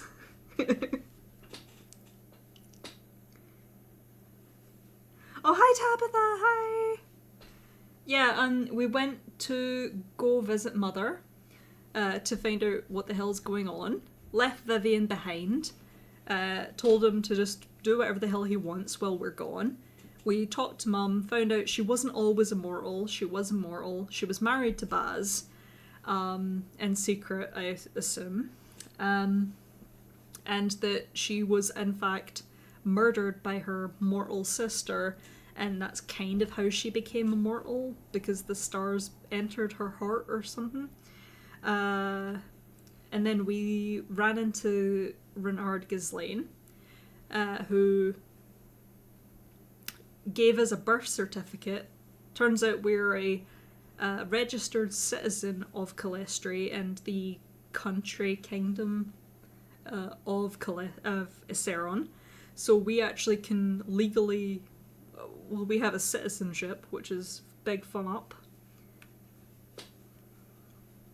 And then we came back and we've just seen Vivian, and he's like, oh, you're back, woo! And that's where we're at.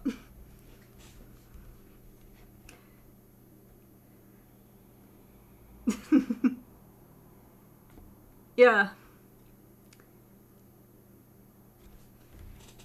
Number 5 is, yeah, 5 is, there's only 4 options, guys. I don't know what you're talking about. Okay, not for real though. Vivian's the best ally I have. Even if he's less involved in the city's goings on, I'd rather stay with him, especially since we have a bit to talk about.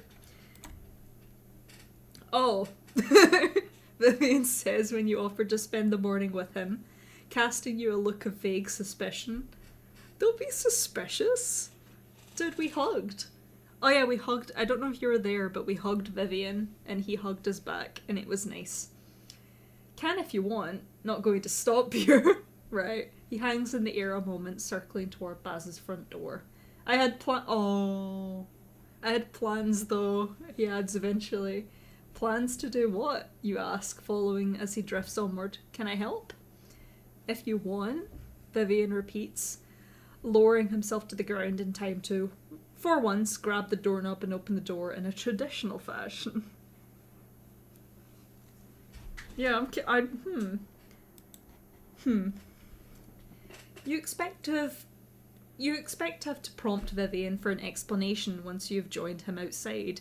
Aw, see, he just needed space and now he's back to his normal self. He's, like, very energetic and talky. See, he just needed some space. Once you've joined him outside, but he starts talking almost as soon as you fall in step beside him. I need to drink. There are these tunnels beneath some parts of the city, or there were. Don't know who made them. Don't think it was the sorceress, or she'd have tried to control them. People used to use them to get out of trouble sometimes. He hesitates, then gives you a slow, sidelong glance from beneath his dark hair. I mentioned them to Ariel as a place where their band of idiots could lie low. Aw, see, he is looking out for his family. Figured I owe it to them to check if the things are even still standing. The moment he finishes speaking, he turns away, staring straight ahead again. 1. How dangerous are these tunnels exactly? 2. Hey, you could have just said, want to go look at some old abandoned tunnels, and I'd have said yes. Is this flirting? I don't know. 3. I think it's nice that you're helping them out. 4. If you really think they're idiots, seems like you might as well just leave them to their fate. Nah. 5. You know, it's a lovely day. We could go to a park or a coffee house or anywhere that isn't rotting subterranean rotting subterranean tunnel. 5 sounds like, can you take me on a proper date, please? That sounds so rude. 2, 1. Yum.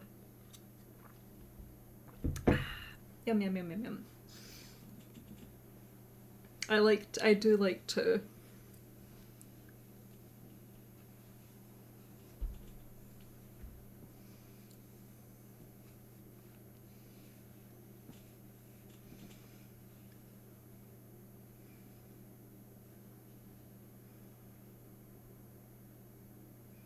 Two? Okay. Hey, you could have just said, want to go look at some old abandoned tunnels, and I'd have said yes. Vivian snorts. Wouldn't have guessed it from the way you act sometimes, but fine. Have you been back there yet? Do you know if anyone still uses them, you ask? No and no, Vivian says. For all I know, they collapsed decades ago and the entrances all have mansions or something built on top of them. As disappointing as I'm sure that would be for you. I might be able to open them again, even if they are buried, you muse, running a finger along your necklace. You want to get yourself arrested? Do it on a day you haven't decided to follow me around. Vivian mutters. See, they're perfect for each other. Okay. Vivian weaves through the streets as you talk, showing none of the hesitation or uncertainty you remember from your first day in the city, when he said Calestri wasn't his anymore. He's mentioned exploring town when he's been left to himself, and he's obviously made good use of that time. He seems to feel no concern over discussing supernatural topics in public. You also recall him saying that no one in Calestri pays attention to anything but themselves. Though clearly that's not true in his own case, at least. At first you think Vivian's leading you to the Sublime Tower, but he veers off that path before you reach the plaza, heading for what looks to be a wealthy residential area. Most of the buildings look fairly new, if you're any judge, and Vivian pauses at a street corner, frowning. More houses here than there were, he confirms. Used to be more of a park here, and that's where the entrance was. There are other ways in, but some of them I already know are gone, and this one would have... No, hold on. Mid-sentence he stops talking and flits away, quickly enough that you have to look twice to confirm he's still walking and hasn't slipped into hovering over the ground. You follow to find him bending over a set of doors built into the ground along the house's back wall.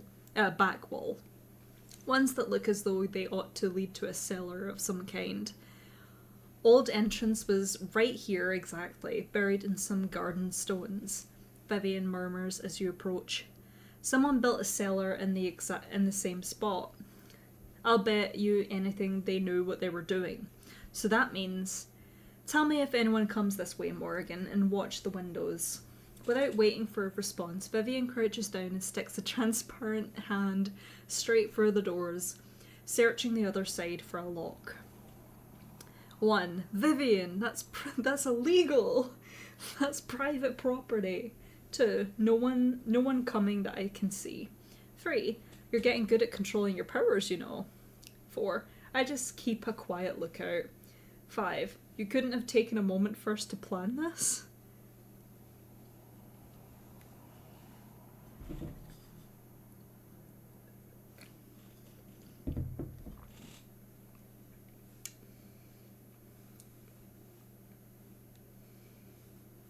4. Okay.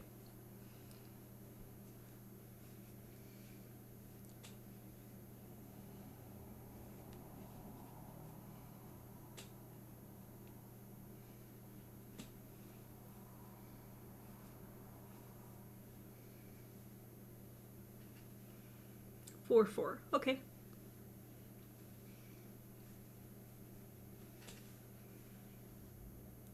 4.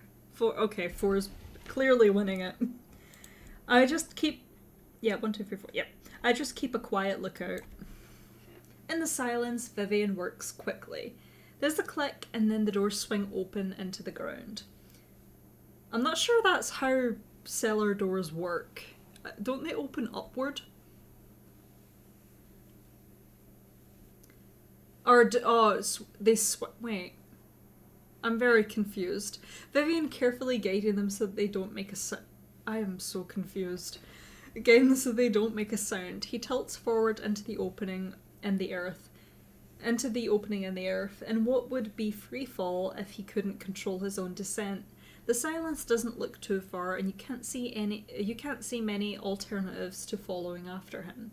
You're standing on the floor of what looks to be a fairly ordinary cellar, lined with shelves and barrels, and mercifully empty of any of the house's residents.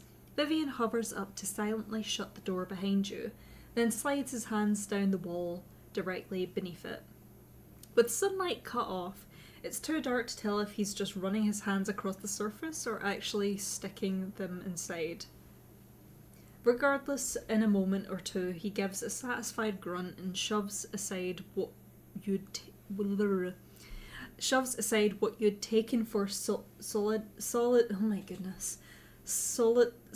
packed earth, revealing an opening to a winding tunnel beyond. Evidently confident that you'll keep following him, Vivian nods at the passageway he's uncovered and ducks inside. The tunnel is close and the air feels damp, though you don't see any water flowing or standing on the uneven ground.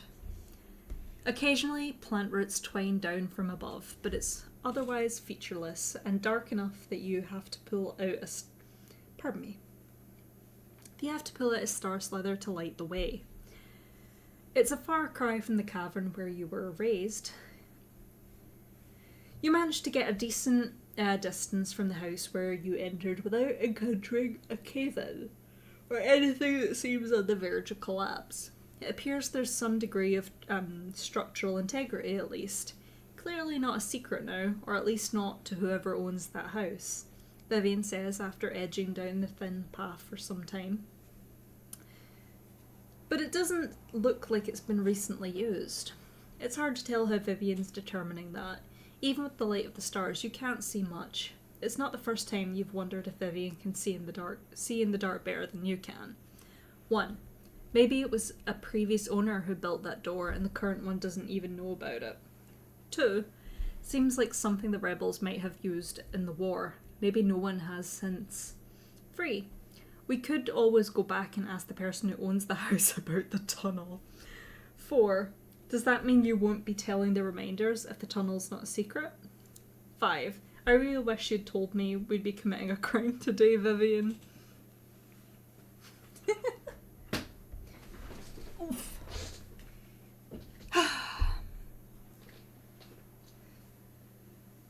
Can't do that, Vivian. It's illegal.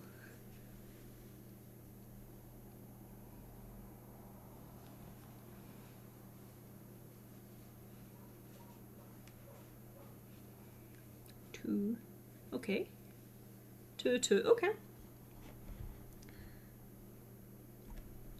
Any more?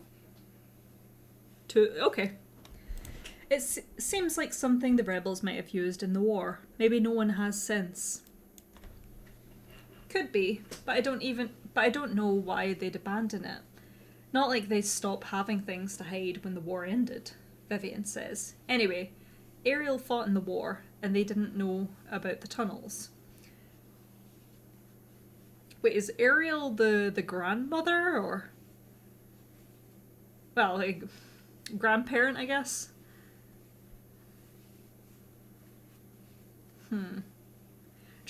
because I'm trying to remember, there was Natalia. So, the cat in the box. Thank you. Just because some of the rebels used them doesn't mean they all did, you point out. Vivian gives a grunt of acknowledgement. Vivian lapses back into silence as the walk continues. The tunnel's cramped unpleasantness doesn't seem to bother him at all. It could be his incorporeality, but you don't think that's all. He's clearly intensely focused on completing his task, as he was at the tower. Just as you're starting to wonder if Vivian intends to turn back, or keep going until he finds one of the supposed other exit, he suddenly comes to a halt in front of you. You manage to stop yourself before finding out if you'd passed straight through his back. Wasn't like that before, he says softly. Nothing's changed as far as you can tell. The passage is just as dark. The earthen walls press just as close as ever. You swing your illuminated star fragment to look more carefully ahead of you. The light reflects off the ground with a sharp glare, and only then do you realise that stretching out before you is a familiar pattern of black glass. Ooh. Oh, there's 4 options too. Wonderful. You know, I'm gonna do it. I'm gonna do the annoying thing.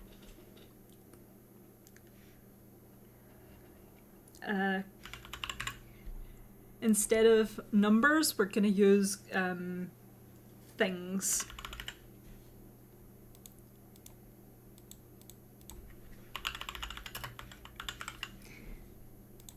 Or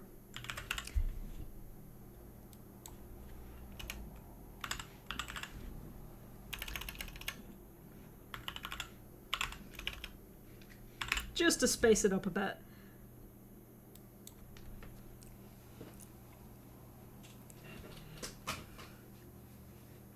The numbers are still 1, 2, 3, and 4 in that order. Don't worry.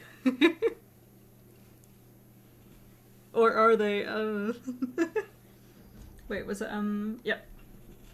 While you're still figuring out what you're seeing, Vivian passes suddenly into total invisibility. It takes you a moment more to realise why. Up ahead, where the glass is coming from, you can feel a draft. Edging carefully forward along the wall, past the chill of Vivian's presence, you confirm what you're looking at. You've crossed over to the Sublime Plaza in your exploration of the tunnel, up to the very spot where the lightning destroyed Renard Ghislaine's statue, leaving that burnt black glass in its wake. Evidently, the destruction stretched further into the ground than you realised. Maybe they were here, the person that did it.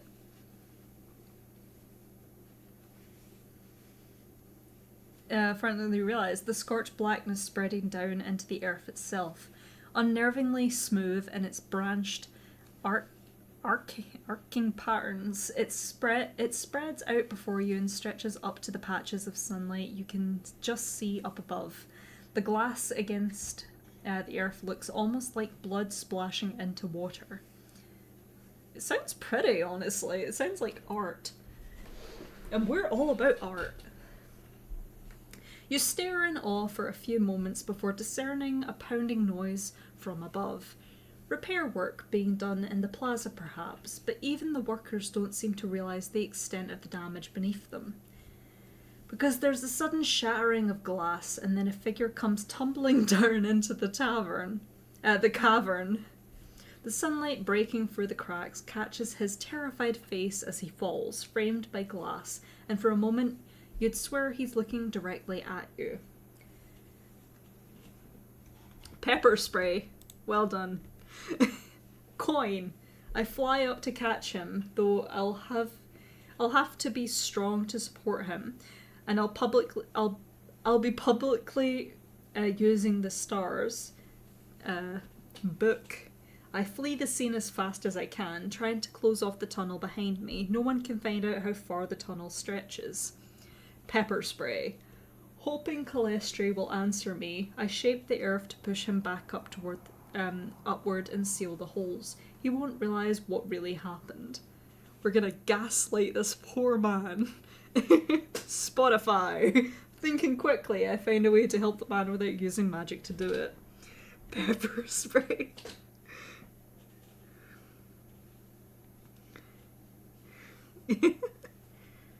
Oh yeah, we're not strong. Maybe we're not strong because we never try.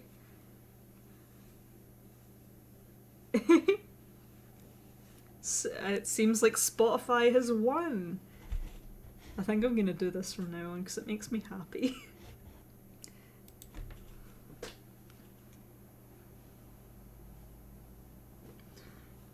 I think, yeah, I don't think we have a strong connection to like the city powers, quote unquote. So I don't think it would work. Oh wait, can I change my vote to free? Free, okay. Yeah, I'll redo the poll without the complexity of book, coin, etc., etc. 1, 4. There you go. You can redo it without all the craziness. Yeah.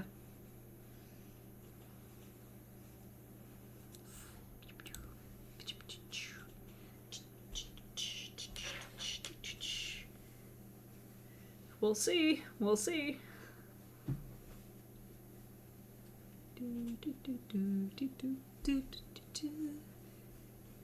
Elevator music.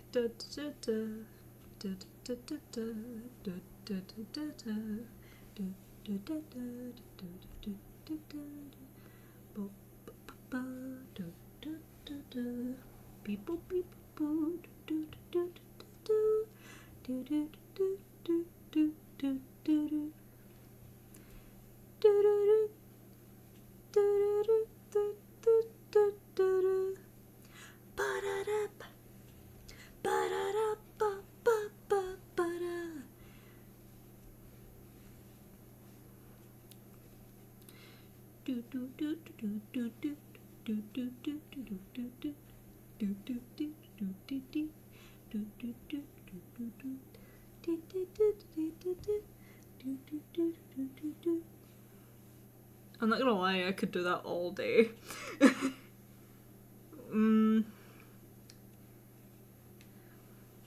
I see. When did we try to lift a bench? I don't remember that.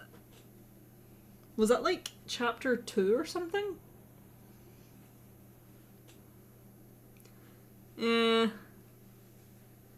Maybe. Yeah. Okay, well, 2 votes, which is probably going to be 2 out of 3. Okay, that's fine. 4. Thinking quickly, I find a way to help the man without using magic to do it. The man dies. I'm kidding. Wishing you could freeze time, you scan the crumbling space ahead of you, searching for any mundane means of rescue. There are no tools, no cushions, nothing at all in the open space before you. The only resource you have, you realise, is in the instant before you sprint forward to catch the falling figure, is yourself. Oh, okay, I recall now. Yep, that. Yeah. And they called us useless or something, because, you know, just get it back in line. You can't lift a bench. Tut tut tut. It hurts, of course, and you're swiftly knocked to the ground as you struggle to ease the worker's descent. You lie stunned for the space of several breaths before you realise that your plan has worked. The man is lying on the ground next to you, gasping for air just as you are, bruised and battered, but clearly alive. Slowly, the worker struggles upward to a seated position, breathing hard. "Unbelievable," he says, voice threadbare, obviously in shock. "Damage wasn't supposed to be this bad. They should have told us, and it's all for a statue." Ghislaine says he doesn't even want to rebuild. Did you know that? I don't need your life story, mate. He blinks again, eyes focusing a little more on you. "Who are you? How did you get here? Stars, how far does this cavern stretch? This isn't all lightning damage, is it?" There's no way to answer those questions without revealing that you illegally broke into a secret tunnel primarily used by criminals. The remaining workers above are starting to shout down about a proper rescue, and no matter how you look at it, this feels like more attention than you can afford. Thankful you managed to managed to prevent greater injury. You turn and run after Vivian. With any luck, the other workers will be too distracted aiding their comrade to go after you, at least immediately. Yay! Another poll! Woo!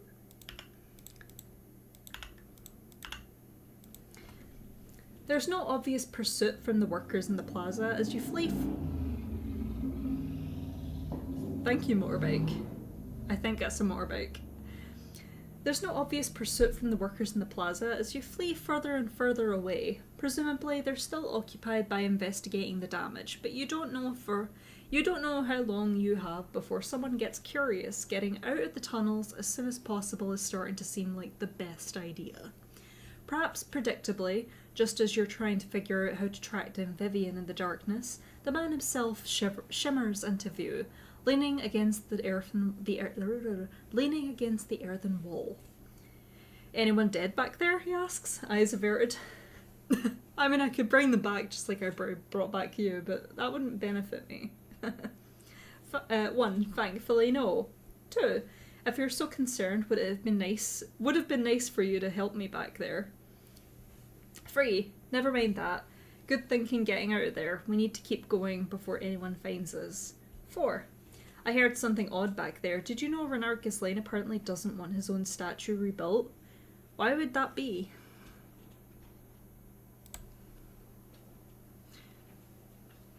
Why would that be?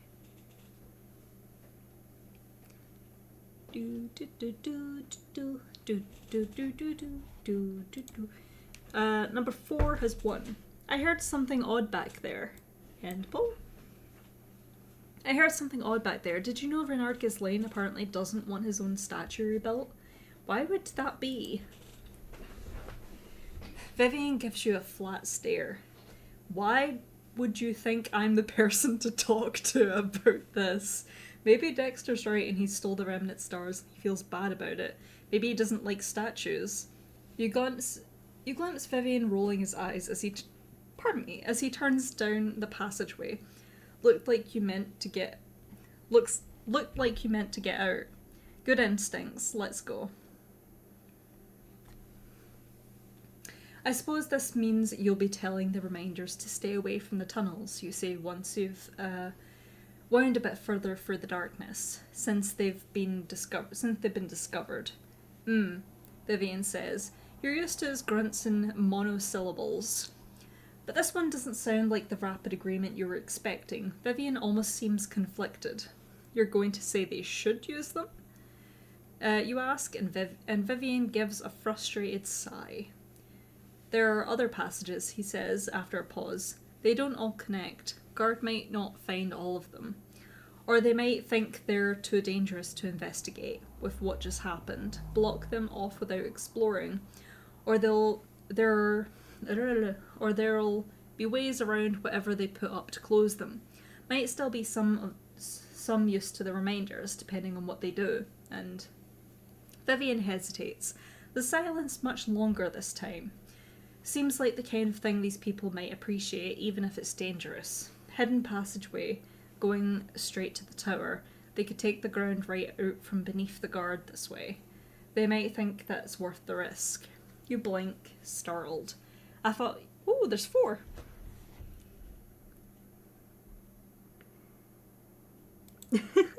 I mean, he isn't technically our boyfriend yet. We have yet to have the talk with him.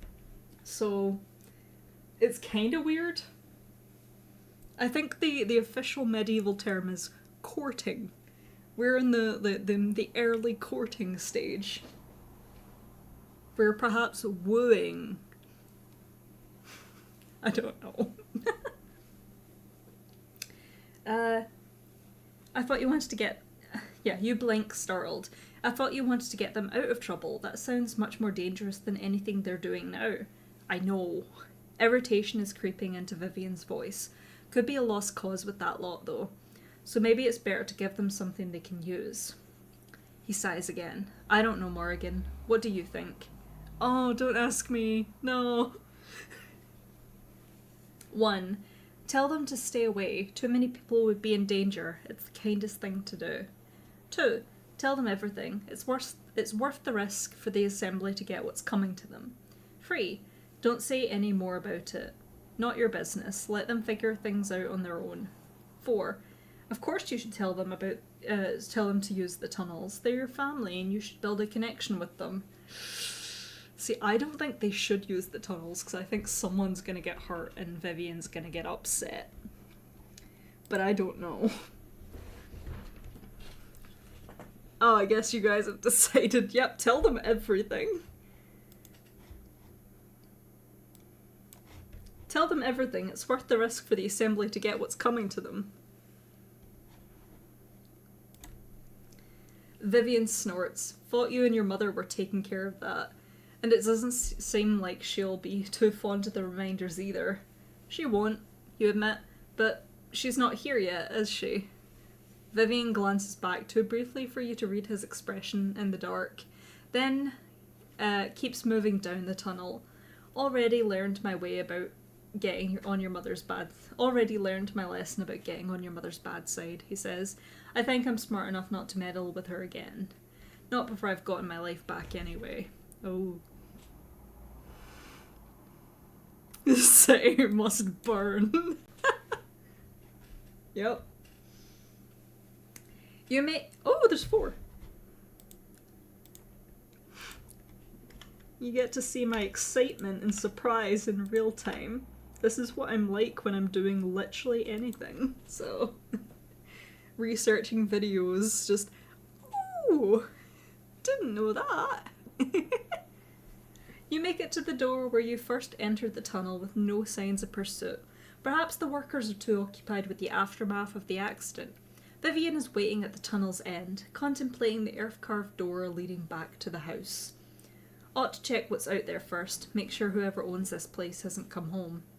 He says, though he makes no move to cross for the door just yet, watching you as you approach. 1. You're right, no time to waste. 2. So when are we going to talk to the reminders? When are you going to talk to the reminders? 3. Do you think we can get back down here if we want to use the tunnels again? 4. We still need to have that talk, Vivian, about what we are... Oh. Oh no. About what we are to each other. I think he knows that as well, and that's why he's paused.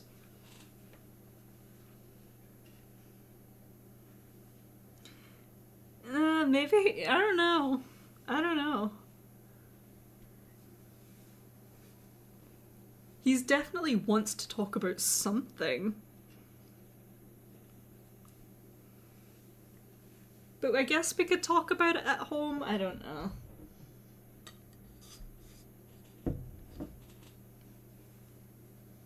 If it were me, I'd pick all of the romance options always.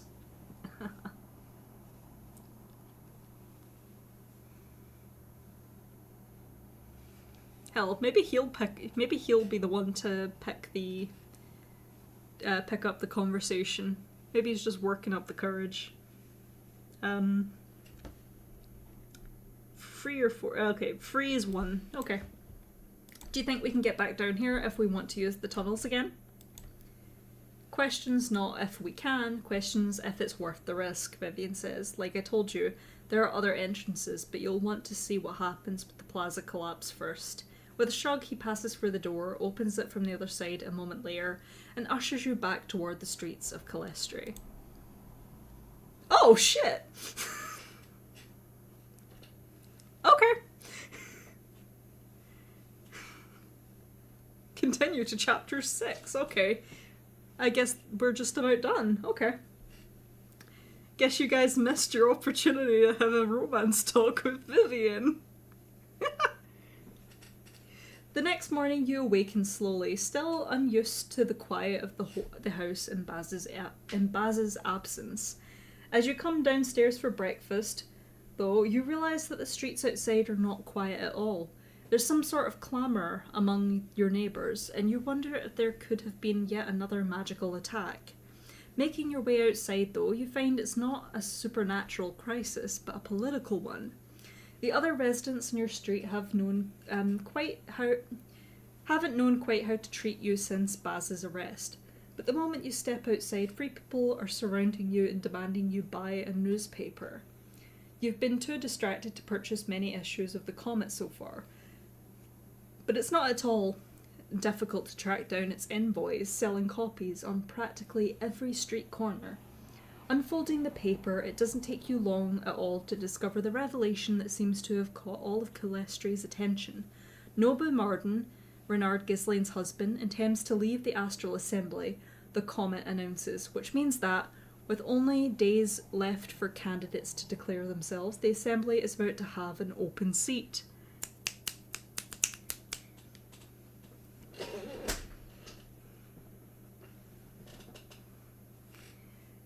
You missed the opportunity then. I'm sure it'll pop up again.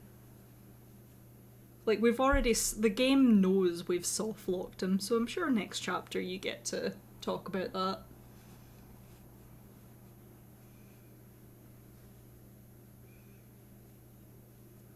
Unless you want me to go through all of chapter 5 again, so we can get that conversation. I can probably look back and chat and pick all the options quickly.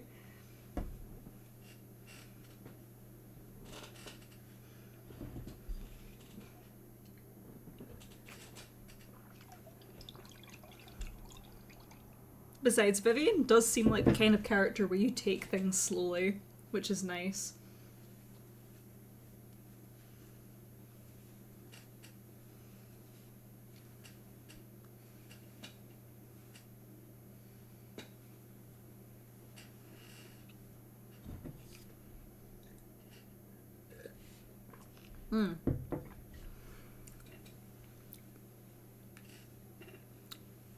Nom nom nom nom nom.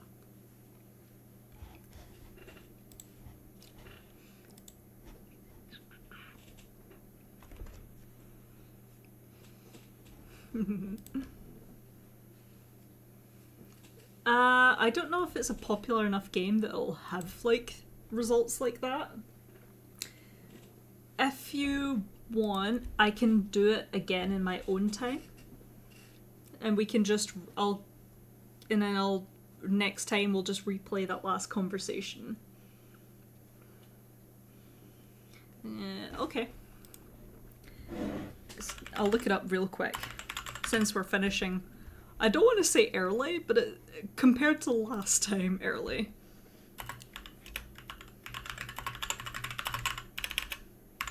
Vivian Romance Guide.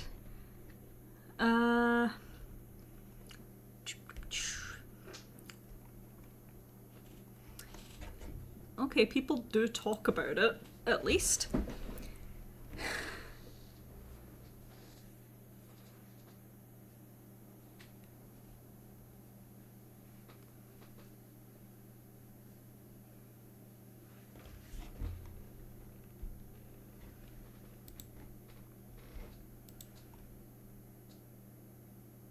I would do something else with my time. Either I'm just messing around on the computer playing games anyway, or I'm working on a video. So, yeah.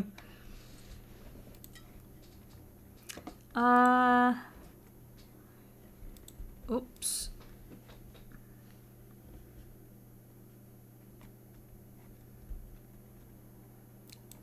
Vivian, I'm looking it up. I really want to know the answer to this.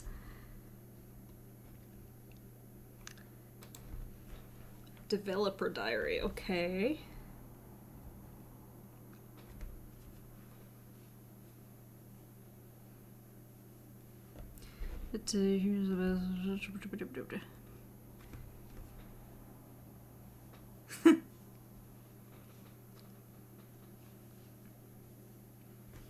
Alright, this is just a developer diary. I mean, it's kind of interesting to look at, but...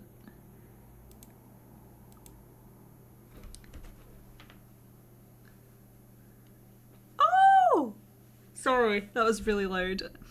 Apparently, you can end up in a polyamorous relationship with M and Natalia. Huh. Interesting.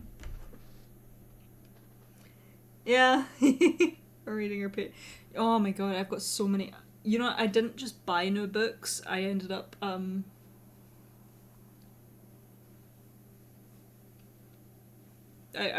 we have a neighbour that was taking a bunch of books to the charity shop, so I also have, but he let us have a look at them first if we wanted any, and I also took books from that as well. I have so many books. Who would want Natalia? Ugh. Fair question. I'm gonna look.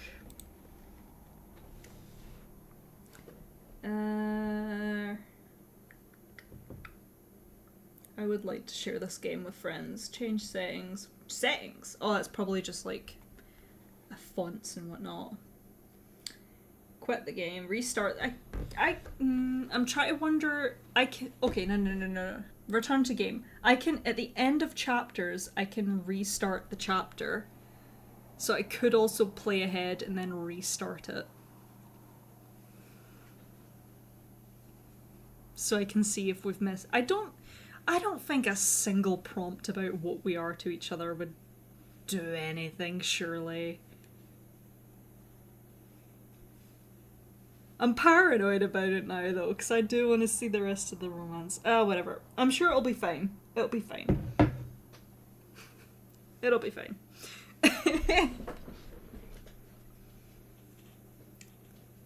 And I can always replay this chapter and see what the difference is, and let you guys know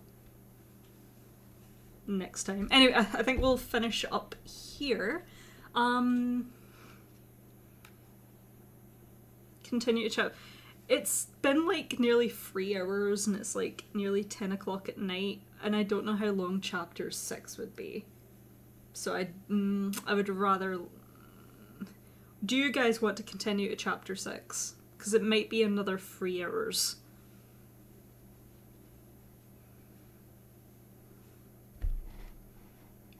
Not now? Okay. Okay. Okay, next week then, next week. I do like just keeping it to a singular chapter, so yeah. Let's finish up here. Yeah, that's chapter 5, and in regards to video update on the channel, because I was going to say that at the start, but then it would be better here. I was working on a video before I started the stream. I don't know if I'll have it done tonight. Ideally I will, but I've been having a headache with my DaVinci software, so maybe not that specifically, but the clips I'm using really make... it slows... I don't know how to explain it. It just makes it weird. I gotcha. On that front, I've got a few videos lined up. I'm probably gonna do... I've got 2 other videos that are gonna come out pretty soon. One of them being the dream scene with Solus. So that's just an analysis breakdown. That's just about done. And I'm going to record the Varric criticism video. Probably tomorrow, because I'm just gonna do it. I'm gonna go for it.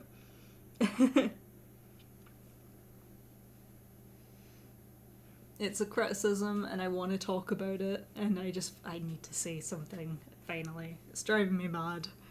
I'll have plenty of good things to say, but the criticisms needs to happen. So that's where I'm updated with that. The analysis video is going to come out, and so I can work on... I think it was the Elgornan Solus video. The script for that is still ongoing. It's quite a long video it's going to be. But I really like it because I love Elgornan. Elgar Daddy. I'll never stop calling him that. And now that I have a printer, I'm going to have so many printed images of Elgornan. Hee hee hee. Maybe. I'm gonna run out of ink so quickly. But But yeah, no, that's about it for updates. Same time next week. And thank you guys for joining. It was a pleasure having you. I hope you have a really...